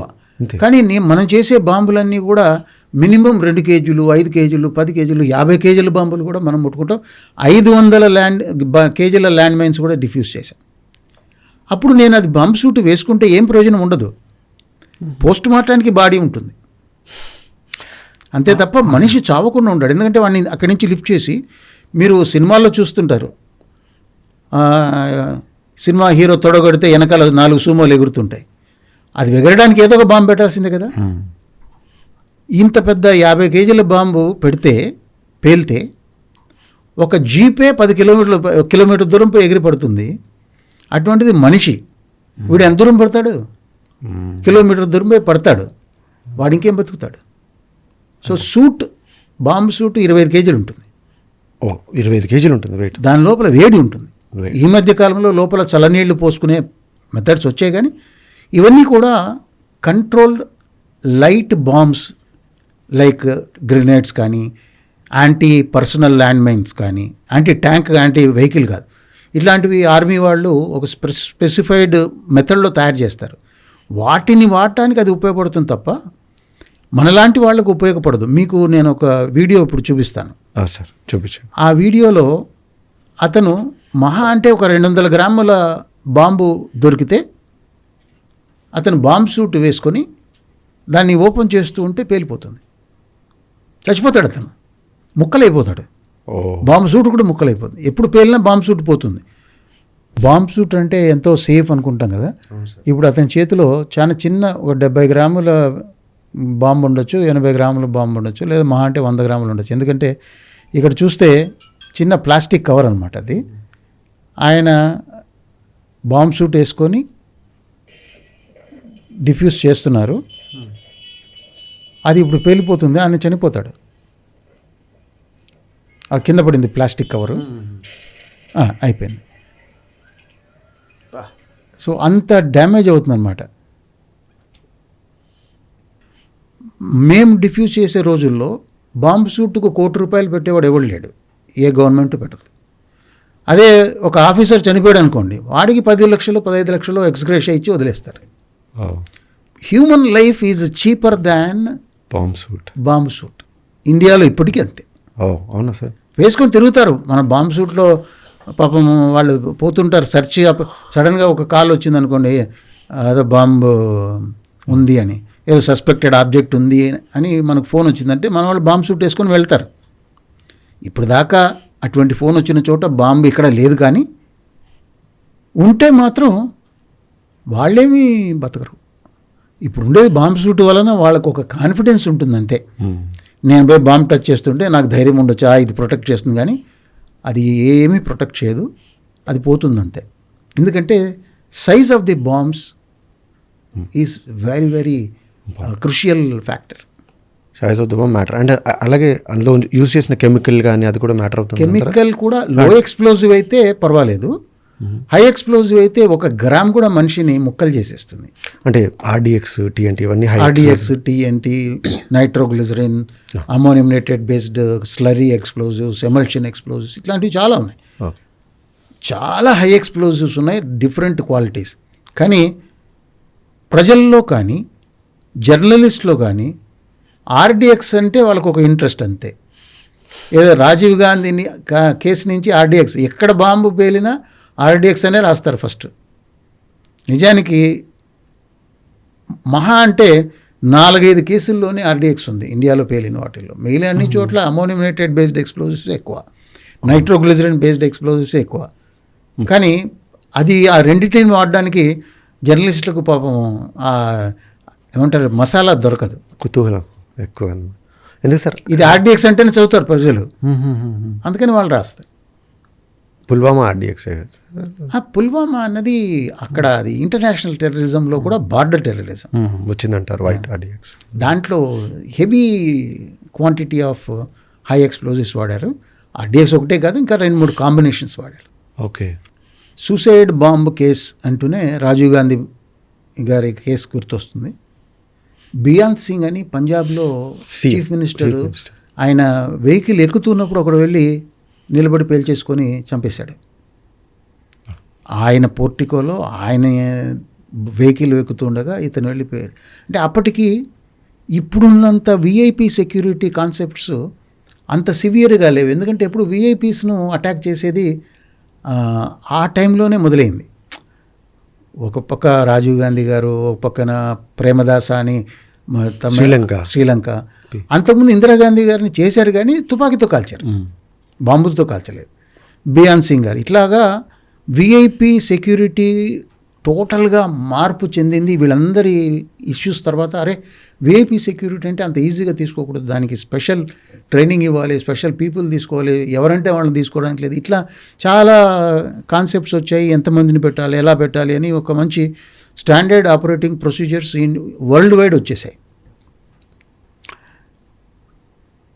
ఆ సూసైడ్ బాంబ్స్ అన్నీ అటువంటి క్రిటికల్ టార్గెట్స్ అన్నమాట.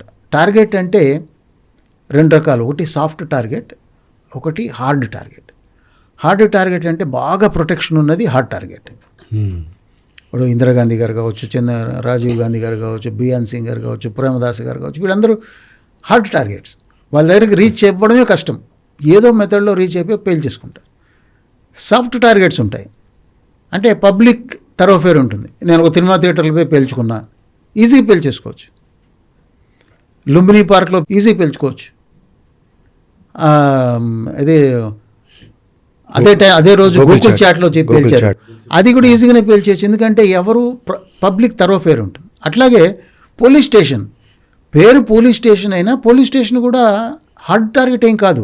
ఏ ప్రజలన్నా లోపలికి పోవడానికి అవకాశం కల్పించే ప్రదేశం అది. కాబట్టి అందరూ వస్తుంటారు, పోతుంటారు. పోలీస్ స్టేషన్ అనే భయం తప్ప పోలీస్ స్టేషన్లోకి రావడం పోవడం పెద్ద హార్డ్ టార్గెట్ ఏం కాదు. సో ఇక్కడ ఏం చేశారంటే మన దగ్గర ఒక సూసైడ్ బాంబ్ బ్లాస్ట్ అయింది. దసరా రోజు, రంజాన్ మాసం కూడా. ఆ టైంలో సడన్గా task force office Begumpet Panjagutta మధ్యలో ఉంటుంది అది. అక్కడ టాస్క్ ఫోర్స్ ఆఫీస్ బ్లాస్ట్ అయిపోయింది. ఇనిషియల్ డౌట్ ఏముంటుంది, పోలీస్ స్టేషన్ పేలితే చాలా సీజ్ చేసిన బాంబ్స్ పెట్టుకొని ఉంటారు. చాలా కేసుల్లో సీజ్ చేస్తారు, వాళ్ళని జైలు పంపిస్తారు. ఆ బాంబ్స్ను మళ్ళీ డిఫ్యూజ్ చేసే వరకు వాళ్ళు వాళ్ళ దగ్గర పెట్టుకుంటారు. తర్వాత దాన్ని డిఫ్యూజ్ చేసి కెమికల్ అనాలిసిస్ చేసి కోర్టుకు రిపోర్ట్ ఇచ్చే వరకు అక్కడ ఆగుతాయి. అట్లాంటివి ఏమైనా పేలయ్యేమో అన్నదే ఫస్ట్ ఇంప్రెషన్. మొత్తం బిల్డింగ్ పడిపోయింది, బిల్డింగ్ అంతా కూలిపోయింది సార్, పడిపోయింది. ఎక్కడైతే పేల్చుకున్నా అది పడిపోయింది. అంత పేలింది అంటే సీజ్ చేసినవి మరీ పోలీస్ స్టేషన్స్లో ఎక్కువ క్వాంటిటీ ఉండవు, ల్యాబ్లో వస్తాయి. ఎందుకంటే అన్నీ కలిపి ల్యాబ్కి వస్తాయి కాబట్టి ల్యాబ్లో ఎక్కువ ఉండొచ్చు. కానీ పోలీస్ స్టేషన్లో ఒక కేసులోనో 2 కేసులోనో సీజ్ చేస్తారు, అంతకన్నా ఎక్కువ ఉండవు. అంత పెద్ద ఇంపాక్ట్ రాదు సీజ్ చేసిన వాటికి. అయినా ఒకసారి వెతికేమన్నమాట, వాళ్ళ దగ్గర ఉన్న ఆఫీసర్స్ని బట్టి వాళ్ళ దగ్గర ఏమైనా సీజ్డ్ బాంబ్స్ ఉన్నాయా లేదా, ఉంటే ఎంత క్వాంటిటీలో ఉన్నాయనేది ఫస్ట్ అసెస్ చేసాం. అక్కడ వాళ్ళ దగ్గర సీజే చేయలేదు, అన్అఫీషియల్గా కానీ అఫీషియల్గా కానీ ఎటువంటి బాంబు అక్కడ లేదు. కాబట్టి ఇది ఎవరో పేల్చినారని అర్థం. లోపల నుంచి బయటికి పేలింది. ఇందాక అన్నాను కదా, రూమ్ లోపల పేలితే ఏ విధంగా ఇంపాక్ట్ ఉంటుంది, పైన చెత్త ఎట్లా ఎగిరిపోతుంది.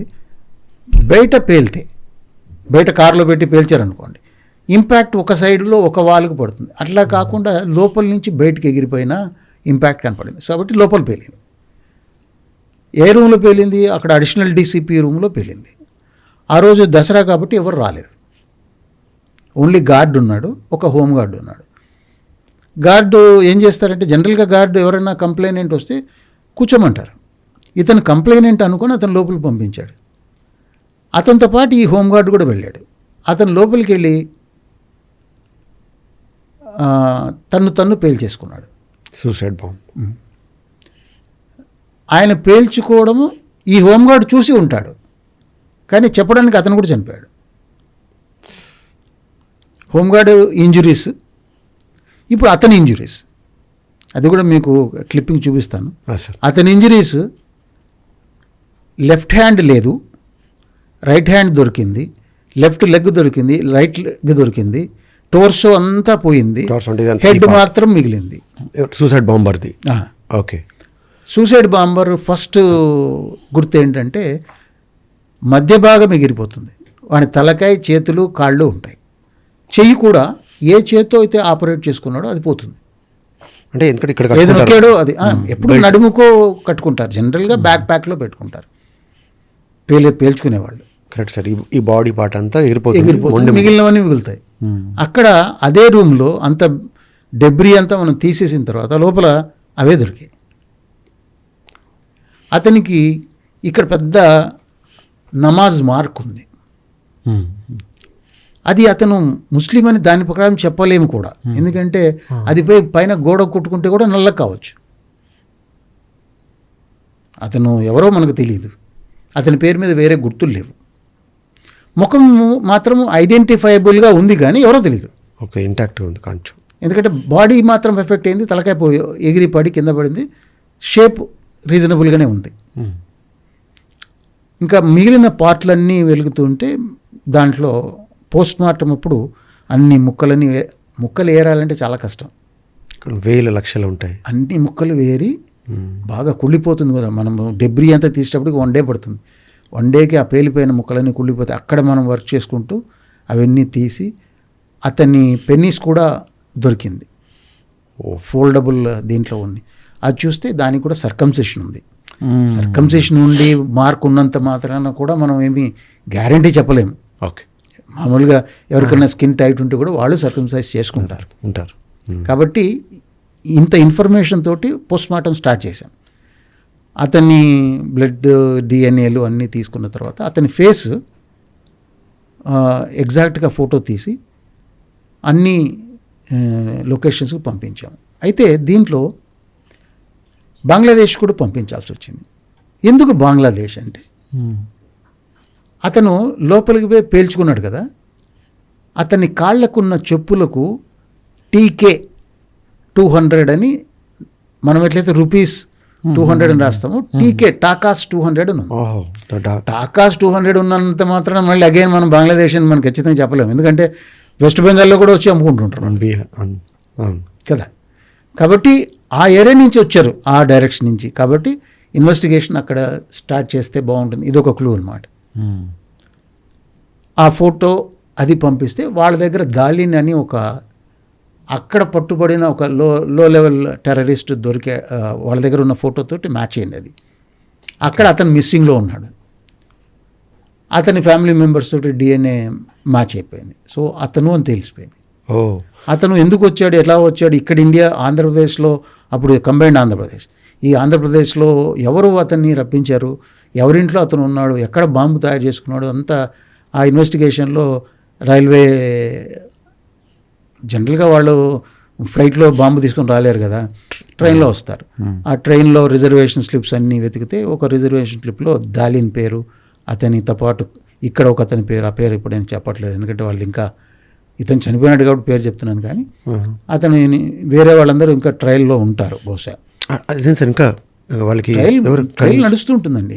ఎందుకంటే మొదట్లో నడిచినా అది మళ్ళీ హైకోర్టు పోతుంది, మళ్ళీ అది సుప్రీంకోర్టు పోతుంది, అట్లా పోతూనే ఉంటాయి కేసులు. ఎన్ని రోజులు మనకు ఎప్పుడు కంప్లీట్ అయిందో మనకు తెలియదు కాబట్టి we will not generally reveal the names. So ఇక్కడ ఎవరింట్లో ఉన్నాడు, ఏ మెటీరియల్ ఇక్కడ ప్రొక్యూర్ చేశారు, అంతా చేసేటప్పుడు ఇక్కడ ఇంకొక వాళ్ళ ఇంటిలో ఒక సూసైడ్ బాంబ్ దొరికింది. అంటే బాడీకి తగిలించుకొని ఇంకొక దాన్ని కూడా పేల్ చేసుకోవచ్చు, అంత క్వాంటిటీ దొరికింది. దాన్ని మళ్ళీ డిఫ్యూజ్ చేయాల్సి వచ్చింది. దానికి పవర్ సప్లై కనెక్ట్ లేదు, కానీ అవి ఎప్పుడైనా పేలవచ్చు. ఈ బాంబ్స్ అన్నవి ఎప్పుడైనా ఎలాగైనా రాంగ్గా హ్యాండిల్ చేస్తే పేలిపోతుంటాయి. వాటిని మళ్ళీ ప్రాపర్గా డిఫ్యూజ్ చేసి దానిలో ఉన్న శాంపుల్స్ మాత్రం కలెక్ట్ చేసి మిగిలినవి డెస్ట్రాయ్ చేసి దాన్ని కూడా కోర్టులో ఇవ్వడం జరిగింది. ఇట్లాంటి కేసెస్ మాకు day in day out BD team అంటుంటారు. బీడీ టీం వాళ్ళ రోల్ ఏమంటే, నా తర్వాత వచ్చిన బీడీ టీమ్స్ రోల్ ఏంటంటే, bomb defusal or disposal teams అంటారు. వాళ్ళ రోల్ ఏమంటే బాంబ్ డిఫ్యూజ్ చేసి వచ్చేయాలి, వాళ్ళకి మళ్ళీ ఇంకా ఈ సైన్స్తో సంబంధం లేదు. అంతే. నేనున్న రోజుల్లో ఏంటంటే, నేను ఫోరెన్సిక్ ల్యాబొరేటరీ నుంచి వర్క్ చేసేవాడిని కాబట్టి ఇవన్నీ కూడా క్లూస్గా జనరేట్ చేయటం, ఆ క్లూస్ను ఇన్వెస్టిగేషన్కు వాడటం, ఇన్వెస్టిగేషన్లో దాని ద్వారా దొరికిన క్రిమినల్స్ కానీ అక్యూజ్డ్ కానీ దొరికితే వీటి ద్వారా వాటిని పట్టుకున్నట్టుగా దాన్ని అప్రోప్రియేట్గా కోర్టులో ఎవిడెన్స్గా ప్రజెంట్ చేయటం, ఇవన్నీ చాలా పెద్ద ప్రాసెస్ అది. నేను ఆ ప్రాసెస్లో అంతా ఉండేవాడిని.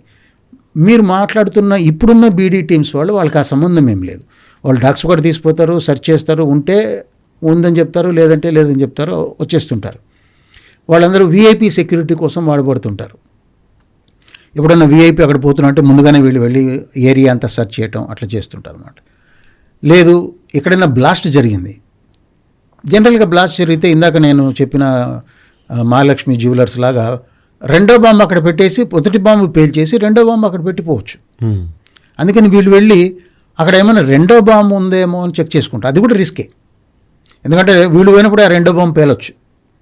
వాళ్ళకి సఫిషియెంట్ ట్రైనింగ్ ఇస్తాం, కానీ వాళ్ళకు సైంటిఫిక్ ట్రైనింగ్ కంటే కూడా వాళ్ళకు ఎట్లా సెర్చ్ చేయాలనేది, ఆపరేషన్స్ ఎట్లా డిఫ్యూజ్ చేయాలనేది వరకు వాళ్ళకు కూడా నేర్పిస్తాం. వాళ్ళు డిఫ్యూజ్ చేసి పెడతారు మేము పోయే లోపల. ఒకవేళ వాళ్ళు ముందు వెళ్తే వాళ్ళు డిఫ్యూజ్ చేసి పెడతారు.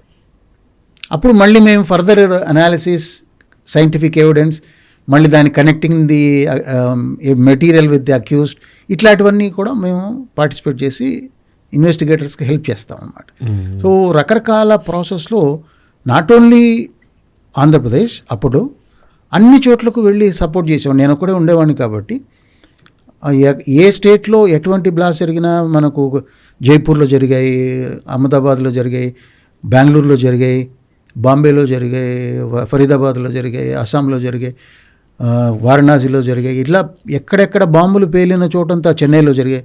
అక్కడ వెళ్ళటం, అక్కడ ఈ క్రైమ్ సీన్స్ మేనేజ్ చేయటం, డిఫ్యూజ్ కాబడిన బాంబు ఉంటే దాని నుంచి దాని టెక్నాలజీ గ్రహించడం, ఇట్లా సపోర్ట్ చేసుకుంటూ వెళ్ళటం జరిగింది. దాంట్లో భాగంగా ఇందాక నేను మీకు చెప్పాను కదా, కార్ బాంబ్ బ్లాస్ట్, పరిటాల రవికి అగెనెస్ట్గా అప్పట్లో ఒక బాంబు పేల్చారనమాట. అదే sir, Jubilee Hills car bomb blast అంటారు. మోహన్ బాబు గారు కూడా ఉన్నారు అందులో. మోహన్ బాబు గారు, పరిటాల రవి ఒక కారులో వెళ్తుంటే దాన్ని పేల్చాలనుకున్నారు. పరిటాల రవిని పేల్చాలనుకున్నారు, కానీ మోహన్ బాబు సంబంధం లేదు. కానీ కరెక్ట్గా పేలి ఉంటే ఆయన కూడా పోయి ఉండేవాడు. ఆయన రిస్క్ తీసుకొని ఆయనతో పాటు పోయారు. ఎందుకంటే వాళ్ళ నాన్నకు సంబంధించిన స్టోరీ కాబట్టి ఇద్దరు మాట్లాడుకుంటూ వెళ్తున్నారు. ఆ టైంలో పేలింది. ఆ పేలడంలో వాళ్ళ కారును పేల్చాలి, ఒక కార్ని ఇక్కడ పార్క్ చేశారు రోడ్డు పక్కన, మొత్తం కెమికల్ పెట్టేసి రిమోట్ కంట్రోల్ డివైస్లో. వేరే కార్ ఇట్లా వస్తే ఇక్కడ పేల్చాలని చూశారు. ఇక్కడి నుంచి కూర్చొని చూస్తున్నాడు. కానీ ఈ కారు ఇక్కడికి వచ్చే లోపల అప్పుడు కొత్తగా ఈ టీవీ విజువల్స్ తీసేవాళ్ళు వచ్చారు, జర్నలిస్టులు, ఎలక్ట్రానిక్ మీడియా.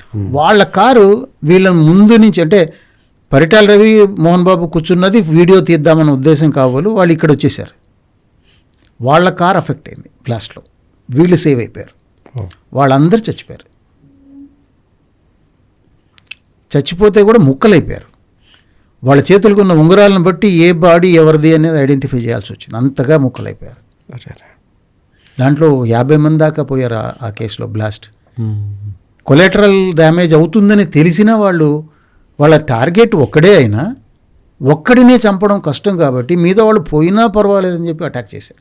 అయితే దీనికి ముందేం జరిగింది అంటే, ఎవరైతే దీన్ని ప్లాన్ చేశారో వాళ్ళ ఇంట్లో టీవీ బాంబును బ్లాస్ట్ చేశాడు ఈ Paritala Ravi gang. Suri versus Paritala Ravi gang సంబంధం అన్నమాట. సూరి ఇంట్లో బ్లాస్ట్ అయింది టీవీ బాంబు. అది దసరా రోజు. వాళ్ళ ఇంట్లో టీవీ లేదు, టీవీ రిపేర్ పంపించారు. వీళ్ళు కనుక్కొని ఒక కండక్టర్ ద్వారా, మేము కొత్త టీవీ, మామూలుగా విలేజెస్లో ఏం చేస్తారంటే టీవీని రిపేర్ పంపించిన వెంటనే వేరే యూజబుల్ టీవీని పంపిస్తారు.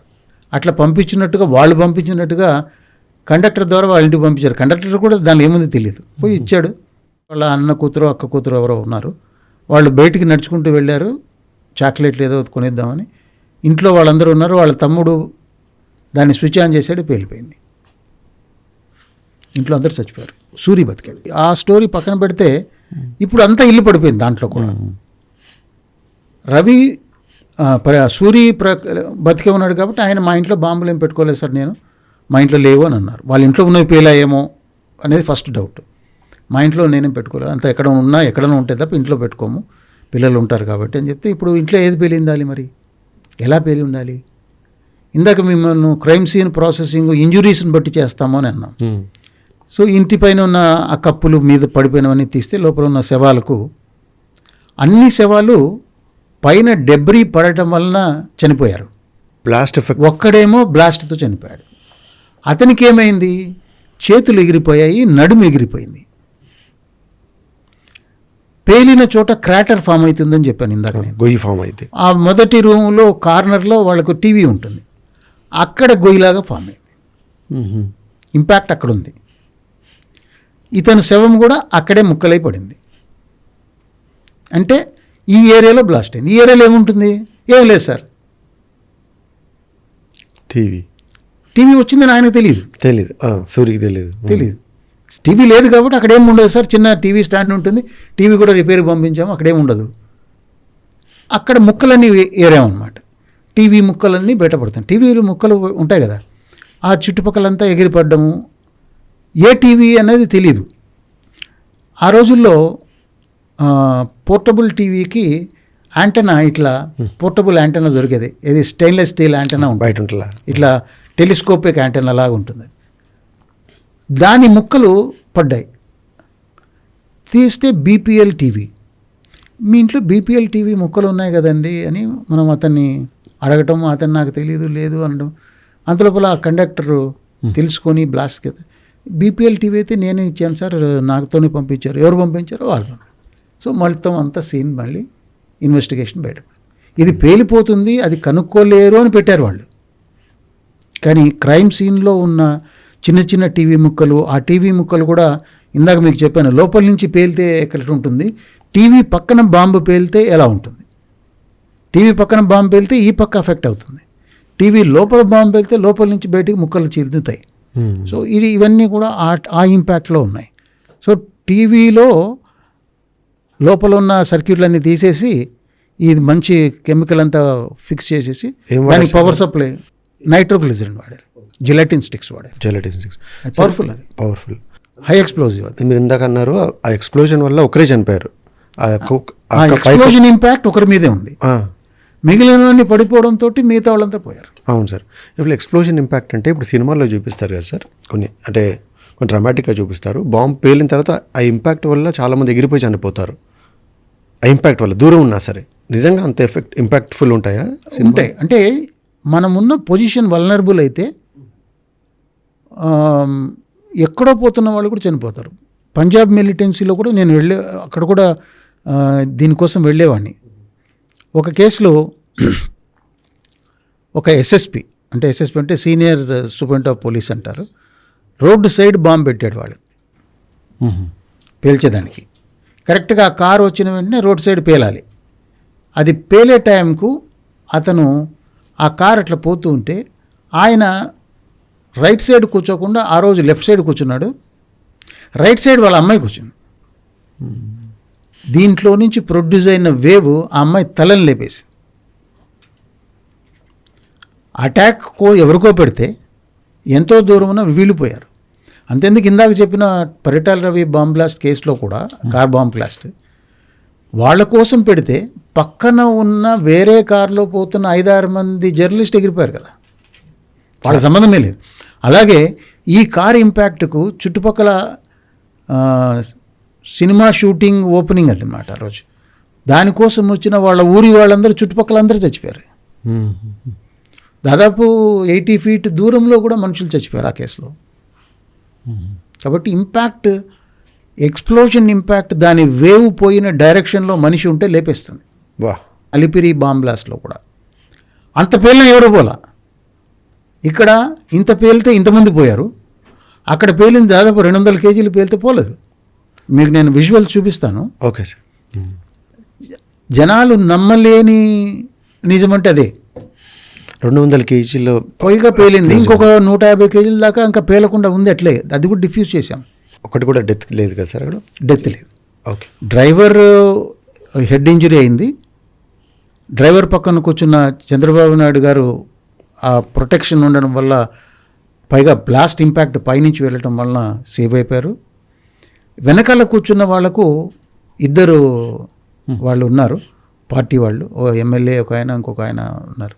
వాళ్ళ ఇంపాక్ట్ అంతా వాళ్లకు పడ్డం, వాళ్ళు కోమాలో కొద్ది రోజులు ఉండి తర్వాత కోలుకోవడం జరిగింది.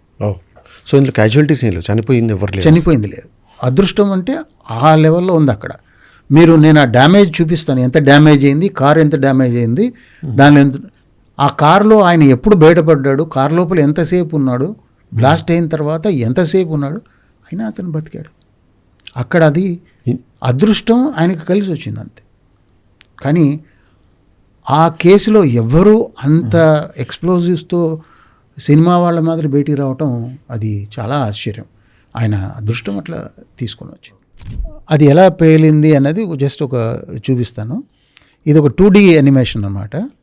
అలిపిరి బాంబ్ బ్లాస్ట్ ప్లాన్ చేశారండి సార్? ఇది అప్పుడు పాతకాలంలో అలిపిరి టోల్ గేట్ ఇక్కడే ఉండేది. ఇప్పుడు ఇక్కడెక్కడ పెట్టారు, కానీ ఇక్కడి నుంచి 300 మీటర్ల దూరంలోనే బాంబులు పెట్టాడు. ఎక్కువ దూరం. ఇది చంద్రగిరి రోడ్డు. ఇక్కడి నుంచి ఇటు వెళ్ళిపోయాడు. ఇక్కడ చెట్లు కట్ చేసుకొని ఇట్లా మొక్కల్లాగా ఉంటే కట్ చేసుకొని విజిబిలిటీ కోసం కారు ఇక్కడికి వచ్చిన వెంటనే రెడీ అవుతాడు. కారు ఇక్కడికి వచ్చిన వెంటనే పేల్చేస్తాడు. దీన్ని లైన్ ఆఫ్ సైట్గా తీసుకున్నాడు అనమాట ఆ పోల్ను. దీని 5వ కారులో వస్తున్న విషయం కూడా వాళ్లకు ఫోన్ ద్వారా తెలిసింది, చంద్రబాబు గారు 5th కార్ ఉన్నారని. సో ఎగ్జాక్ట్గా 5th కార్ వచ్చిన వెంటనే ఇతను స్విచ్ నొక్కుతాడు. ఇక్కడున్న ఈ బాంబులన్నీ పేలుతాయి. అయితే ఈ 4 బాంబులు ఇటు 4 బాంబులు ఇటు పేలలేదు. ఇక్కడ మన మధ్యలో ఉన్న 9 బాంబులు పేలాయి. ఇమ్మీడియట్గా అతను వెళ్తున్నారంటే వెనకాల జర్నలిస్టులు వెళ్తారు, మన ఫోటోగ్రాఫర్స్ వెళ్తారు, అందరూ వెళ్తారు కదా, ఎస్కార్ట్ ఉంటుంది. వాళ్ళు ఇమ్మీడియట్గా పొజిషన్ తీసుకుంటూ ఉన్నారన్నమాట. ఎవరు పేల్చారో తెలియదు, ఎలా పోయిందో తెలియదు, పరిగెడుతున్నారు దానికి. ఆ టైంలో స్మోక్ ఉన్న టైంలో ఈ పక్కన ఉన్న చెట్లలో నుంచి ఆకులు కూడా ఎగిరి ఇక్కడ పడ్డాయి, రాళ్ళన్నీ ఇక్కడికి వచ్చేసాయి. ఇక్కడ ఆ కారు ఇటు పడింది. దీంట్లో ఈ కారు ఇక్కడ ఉంది. అందరూ పరిగెట్టి వచ్చారు. అప్పుడున్న ఎస్పీ నవీన్ చందీన ఇక్కడ ఇంకా ఆ తలుపు తీసి లోపల మనుషులు ఎవరున్నారో ఇంకా తెలియదు, చెక్ చేస్తున్నారు. ఎవరు బతికారో తెలియదు, ఎవరు చనిపోయారో తెలియదు. ఇక్కడ అతను కనపడ్డారు, ఆయన్ను పికప్ చేస్తున్నారు. ఈయన మెల్లగా బయటకు వస్తున్నాడు. చంద్రబాబు నాయుడు అట్లా అతను హీ కుడ్ వాక్, అంటే అతనికి ఏమీ దెబ్బ తగలనే లేదు. అది అప్పుడున్న పర్సనల్ సెక్యూరిటీ అనమాట వీళ్ళంతా, ఆఫీసర్స్ మొత్తం అందరూ, ఒకరు ఇద్దరు కాదు, వందల్లో వెనకాల ఫాలో అవుతారు కదా కాన్వాయ్లో, అందరూ ఉన్నారు అక్కడ అవైలబుల్. హాస్పిటల్ తీసుకొని వచ్చారు. ఈ కారు ఈ పక్క నుంచి చూస్తే ఇట్లుందనమాట. నెక్స్ట్ మేము క్రైమ్ సీన్ ప్రాసెసింగ్ చేసేటప్పుడు ఈ కారును కింద దొర్లిచ్చి చెక్ చేస్తే ఈ పార్ట్ అంతా కూడా ఇక్కడ కూర్చున్నాడు ఆయన ముందు. ఈ పార్ట్లో తప్ప మిగిలిన చోటంతా ఎక్కువ ఇంపాక్ట్ వచ్చిందనమాట. ఇక్కడ చూడు, దీనిలో ఇక్కడ ఉన్న వెనకాల కూర్చున్న వాళ్ళకి ఎక్కువ ఇంపాక్ట్ వచ్చింది, ఎందుకంటే దీని నుంచి బాగా ఇక్కడ నుంచి డంబెల్ బాల్స్ దీనిలో ప్రొట్యూడ్ అయిపోయాయి. ఇంత దూరం ఉంది. కారు ఏమో ఇక్కడి నుంచి వెళ్తోంది, ఇక్కడ బ్లాస్ట్ అయింది. ఇక్కడ బ్లాస్ట్ నుంచి ఇక్కడ వరకు 50 feet ఉండడం వల్ల దీని ఇంపాక్ట్ ఇట్లా పైనుంచి ఇక్కడ పైన పెట్టారు. 8 అడుగులు ఉంది ఈ హైట్కు, చూడండి 8 అడుగులు పైన ఉంది.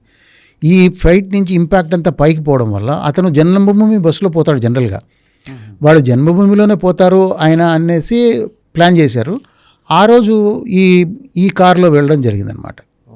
బస్సులో వెళ్ళి ఉంటే ఇంకా అందరూ ఎగిరిపోయేవారు, ఆ బస్సులో ఉన్న వాళ్ళందరూ ఎగిరిపోయేవాడు. ఆ డంబెల్ బాల్స్ కొడితే లోపలికి పగిలిపోయింది చూడండి ఇక్కడ. అది ఈ డోరు కొట్టింటే కూడా ఈ మొత్తం అంతా డ్యామేజ్ అయింది. మొత్తం భూమిలో నుంచి రివెట్మెంట్ అంటారు కదా, రాళ్ళు ఇట్లా కట్టి ఉంటారు, ఆ రాళ్ళన్నీ కూడా వచ్చాయి. అవి తగిలినా చచ్చిపోతారు మనుషులు. ఈ ఫ్లాష్ ద్వారా దీని లోపల ఇన్పుట్ 6 volts అయితే అవుట్పుట్ 360 volts ఉంటుంది. సో లాంగ్ వైర్ ఉంటే కూడా దీని ద్వారా పేలుతాయి. అందుకని 9 వైర్ల వరకు పేలాయి. ఇటుపక్క 4 ఇంకొంచెం దూరం ఉన్న వలన వైర్కి రెసిస్టెన్స్ ఉంటుంది, అది ఎక్కువ పవర్ సప్లై తీసుకోలేదు. ఇప్పుడు మళ్ళీ దీనికి ఇంకొక ఎవరైనా స్విచ్ నొక్కితే దీనిలో ఉన్న కనెక్షన్తో పేలుతుంది. దీన్ని దొరికిన వెంటనే మేము ఇమ్మీడియట్గా డిస్కనెక్ట్ చేసేసాం, లేకుంటే పేలిపోయేది. వేరే వాటికి కూడా ఇంకొంది. నెక్స్ట్ మనమందరం నిలబడుకొని ఉంటాం కదా, వాళ్ళందరూ పోతారు.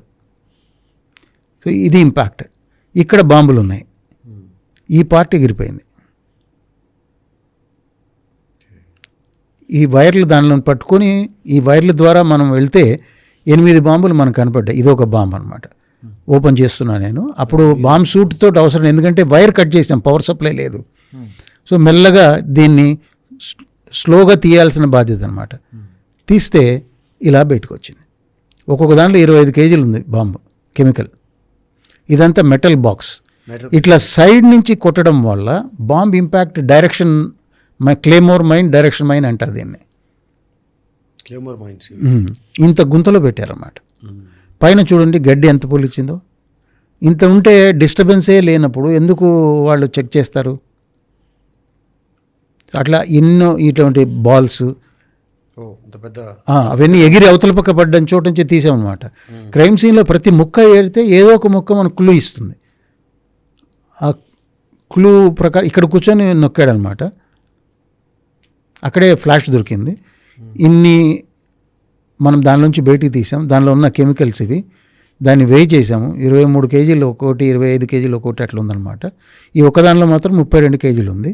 అవి పేలనివి. ఇవి పేలినవి అటుపక్క 9 మాత్రం ఇంకా పెద్ద పెద్దగా ఉన్నాయి ఈ ముక్కలన్నీ. దానిలో డంబెల్ కలర్స్, దాన్ని బట్టి ఏ స్పోర్ట్స్ షాప్లో అమ్మారు అనేది కూడా కనుక్కోవడం జరిగిందనమాట. సో ఇంపాక్ట్ ఎట్లా ఉంది అనేది స్కెచ్ ఫామ్లో వేసి చూపించాం. అక్కడ ఎలా వస్తుండే వెహికల్ పేలిందని. 50 పౌండ్స్ ఉన్న వెహికల్ అంటే 25 కేజీలు ఉన్న కెమికల్ 50 ఫీట్ నుంచి రిపేరబుల్ డ్యామేజ్ అవుతుంది. సో అందుకని ఆ ఏరియా ఇది అయ్యి ఉండొచ్చు, అంత దూరం నుంచి వచ్చి ఉండొచ్చు అని అసెస్ చేసి దాన్ని మెజర్ చేసి చూస్తే అలాగే ఉందన్నమాట. ఇవన్నీ కూడా ఫర్దర్గా రిపోర్ట్ 3వ రోజుకే మనమంతా రిపోర్ట్ ఇవ్వడం జరిగింది. మనం ఏపీఎఫ్ఎస్ఎల్ ద్వారా చేసామన్నమాట. చంద్రబాబు నాయుడు గారు ఆ రోజు బతకడం అంటే అది మిరకిల్ అనమాట. మీరు ఇప్పుడు నాకు కొంచెం ఐడియా వచ్చింది, ఇంత ఎఫెక్టివ్ 200 కేజీల బాంబు వాడారు, అయినా సరే చిన్న మైనర్ ఇంజరీస్తో బయటకు వచ్చారంటే అదృష్టం. అంటే అప్పట్లో మావోయిజం, నక్సలిజం ఎక్కువ ఉండేది కదా సార్ 90స్లో 2000స్లో. మీరు చాలా నాకు తెలిసి డిఫ్యూజ్ చేసి ఉంటారు అక్కడెక్కడ. చాలా ఎన్ని కేసులు ఇప్పుడు మాధవరెడ్డి గారి కేసు ఇన్వెస్టిగేట్ చేసాము. తర్వాత అప్పట్లో సీఎంగా ఉండి అప్పుడే రిజైన్ చేసిన నేదురుమల్లి జనార్దన్ రెడ్డి గారి పైన అటాక్ అయింది ల్యాండ్ మైన్ తోటి. అది అట్లాంటి కేసులు, మహేష్ చంద్ర లద్దా గారి కేసులు, ఇట్లా ఎన్ని కేసుల్లోనూ వాళ్ళు ల్యాండ్ మైన్స్ పెట్టడం, మన వాళ్ళు చాలామంది చనిపోవడం, కొంత చోట ఎస్కేప్ కావటం, ఆ కేసుల్లో ద్వారా మనము వాళ్ళు ఏ విధంగా పెడుతున్నారో అది నేర్చుకోవటం, అవి మళ్ళీ వాళ్ళు ఏ విధమైన ప్యాటర్న్ పెడుతున్నారో అది పోలీసులకు చెబితే వాళ్ళు వెళ్ళేటప్పుడు అటువంటి జాగ్రత్తలు తీసుకుంటారు అని నేర్పించడం, ఇట్లాంటివన్నీ కూడా హైడ్ అండ్ సీక్ టైప్లో జరుగుతూనే వచ్చాయి. ఈ హైడ్ అండ్ సీక్ అంటే మరి ఇప్పుడు నక్సల్స్ కానీ మావోయిస్ట్ కానీ అది ఇతనేంట్రా మనం పెట్టిన బాంబ్స్ అన్నీ కూడా ఆయన డిఫ్యూజ్ చేస్తున్నాడు అని మిమ్మల్ని టార్గెట్ చేయలేదా? వాళ్లకు వాళ్ళ ఐడియాలజీని అటాక్ చేసే వాళ్ళనే అటాక్ చేసేవాళ్ళు. వాళ్ళు ఇప్పుడు నేను థర్డ్ పార్టీ, వాళ్ళకు నాకు వాళ్ళకి సంబంధం లేని పార్టీ నేను. అంతెందుకు ఎంతోమంది పోలీసులు పోలీస్ స్టేషన్లో ఉంటారు కదా, అందరినీ వాళ్ళు ఏం టార్గెట్ చేయరు.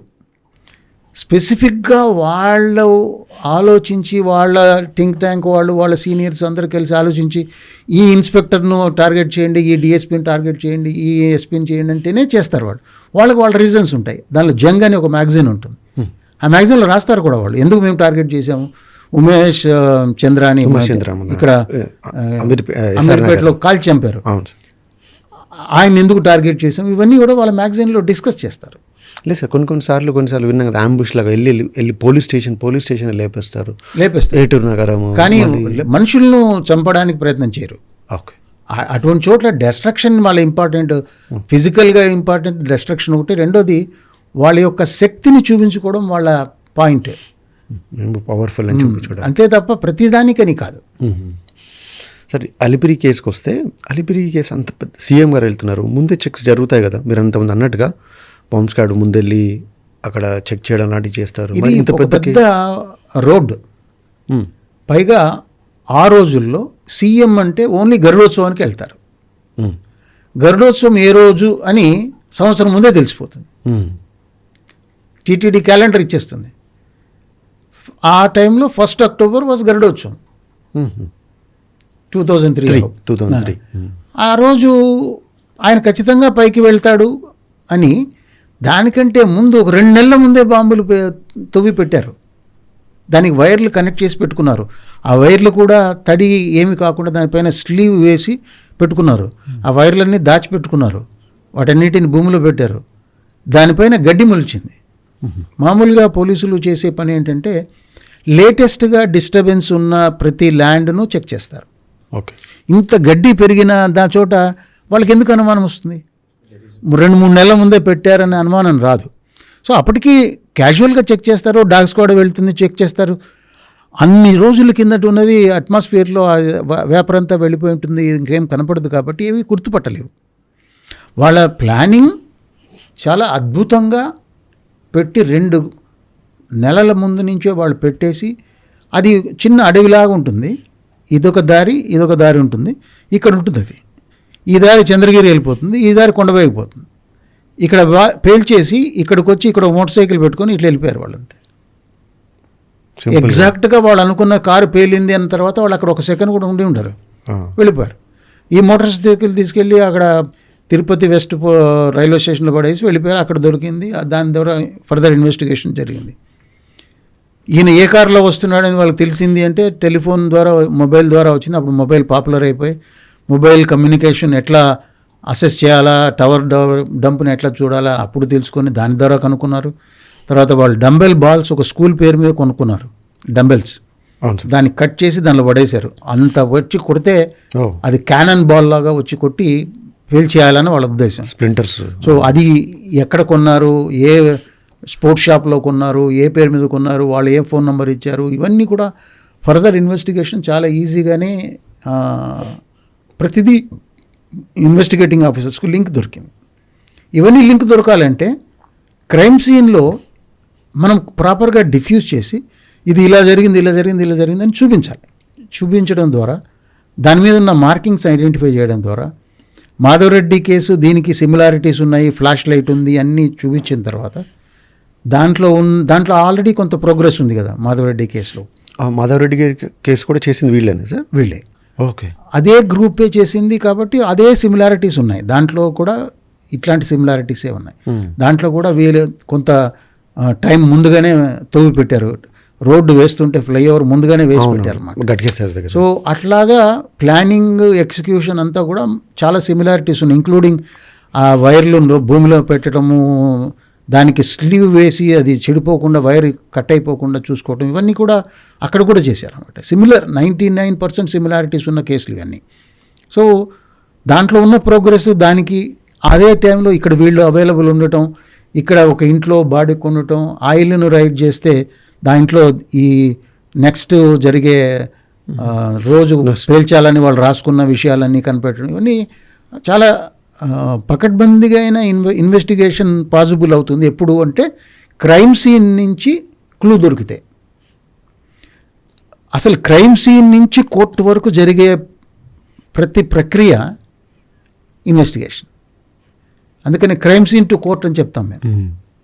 క్రైమ్ సీన్లో దొరికేది కోర్టులో ఎండ్ అవుతుంది. దాన్ని అక్కడి నుంచి ప్రాపర్గా భద్రపరిచి ప్రాపర్గా కోర్టులో పెడితేనే దానికి ఎవిడెన్స్కి వాల్యూ ఉంటుంది. ఇన్ని బాంబ్స్ చూశారు కదా సార్, ఎట్లా చెప్పండి. ఇప్పుడు మన ఇంట్లో ఇప్పుడు ఇంటర్నెట్ అవైలబిలిటీ మీ ఇంట్లోనే ఒక పెద్ద గ్యాస్ బండ అనే ఒక బాంబు ఉంది. ఎన్నో మీరు చూస్తుంటారు గ్యాస్ సిలిండర్ లీక్ ఎక్స్ప్లోషన్స్. అదొక్కటి చాలు ఒక మనిషిని లేపేయాలి, ఒక ఫ్యామిలీని లేపేయాలి, ఒక ఇల్లుని లేపేయాలన్న. అదే కదా సార్ పెద్ద బాంబు అది. కానీ ఈ మధ్య బాంబ్ ఇన్సిడెంట్స్, బాంబ్ బ్లాస్ట్ తగ్గాయి సార్, బాగా తగ్గాయి. ఫ్యాక్షనిస్టులు వాడటం మానేశారు. హైటెక్ ఇంకా వేరే అంటే ఇంతకుముందులాగా మనుషులు అదేమంటారు వేరే వాళ్ళ కోసం ప్రాణాలు ఇచ్చే మనుషులు తగ్గారు. ఎప్పుడైతే ఎడ్యుకేషన్ పెరుగుతుందో, లౌకికం పెరుగుతుంది, లగ్జరీ చూసుకుంటే మనుషులకు అందరికీ లగ్జరీ తెలుసు. ఇప్పుడు ఏసీ లేకుండా, ఏసీ కారు లేకుండా, ఏసీ ఇల్లు లేకుండా విలేజ్లు కూడా లేవు. అటువంటి లగ్జూరియస్ బ్రతుకు బతుకుతున్నవాడు నా కోసం నువ్వు చచ్చిపోరా అంటే చచ్చిపోడు. వాడు బాంబేద్దు, వీడు బాంబేద్దు అనుకొని అందరూ కామ్ అయిపోతారు. కానీ ఇప్పుడు పెద్ద ప్రాబ్లం ఏమొచ్చిందంటే బాంబు కంటే బ్యాండ్విడ్త్ తోటి ఎక్కువ ప్రాబ్లం వచ్చింది. అందుకని నేను బాంబు నుంచి బ్యాండ్విడ్త్కి వచ్చా, అంటే కంప్యూటర్స్కి. ఇప్పుడు చూడండి, మీరు ఒక ఎమ్మెల్యేను, ఒక ఎంపీని డిఫేమ్ చేయాలంటే వాళ్ళకున్న ఇల్లీగల్ కాంటాక్ట్స్ను ఏదో ఒకటి వీడియో తీసి పెట్టేస్తే వాడు బతికినా చచ్చినట్టే. ఇంకా ఈ మధ్యకాలంలో మీరు ఎంతమంది ఎమ్మెల్యేలు, ఎంపీలు ఇటువంటి కేసెస్లో ఇరుక్కొని లైవ్గా కనపడుతూ ఎంత సఫర్ అవుతున్నారు. So band width is dangerous than bomb. ఇంకొకటి సార్, ఇంతకుముందు మిమ్మల్ని అడగాలనుకున్నాను. ఇప్పుడు ఇంత ఇంటర్నెట్ అవైలబిలిటీ ఉంది, ఇన్ఫర్మేషన్ అవైలబిలిటీ ఉంది, ఎవరైనా బాంబు తయారు చేయగలరా కొంచెం తెలివి ఉంటే? ఇప్పుడు జరుగుతున్న టెర్రరిజం సంబంధించిన కేసుల్లో 90-95% వాళ్ళు ఆన్లైన్లో చూసి నేర్చుకున్న వాళ్ళే. ఆన్లైన్ చూసి నేర్చుకున్నారు. వాళ్ళకు ఆన్లైన్లో అటువంటి ట్యూటోరియల్స్ ఉన్నాయని వాళ్ళకి ఇన్ఫర్మేషన్స్ కూడా ఉంటాయి.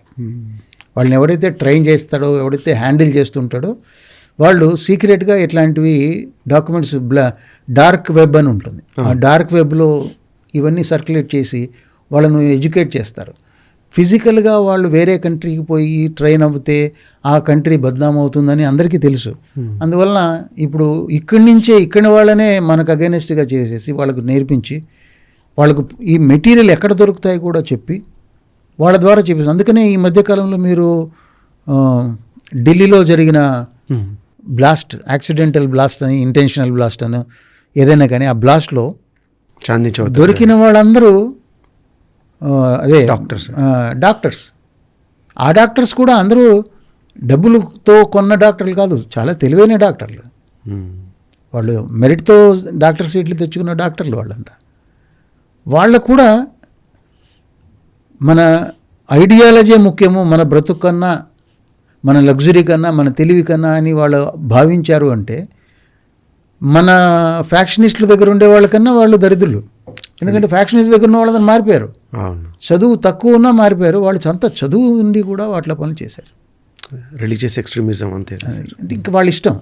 దాన్ని రిలీజియస్ అంటారా, యాంటీ నేషనలిజం అంటారా మనం చెప్పలేం. ఎందుకంటే రిలీజన్ ఏదైనా కావచ్చు, వాళ్ళ ఉద్దేశం ఇండియాలో సఫర్ కావాలని. అంటే నేషన్ ఈజ్ దేర్ టార్గెట్. కులం, గోత్రం ఏదైతేనేముంది కానివ్వండి, నేషన్నే వాళ్ళకి టార్గెట్ అయినప్పుడు వాడెవడితే ఏమనుకోండి, మనకు శత్రువే. సార్, ఈ కాన్వర్జేషన్ని నేను ఒక హోస్ట్గా కాకుండా ఒక ఆడియన్స్ లాగా ఎంజాయ్ చేశాను సార్.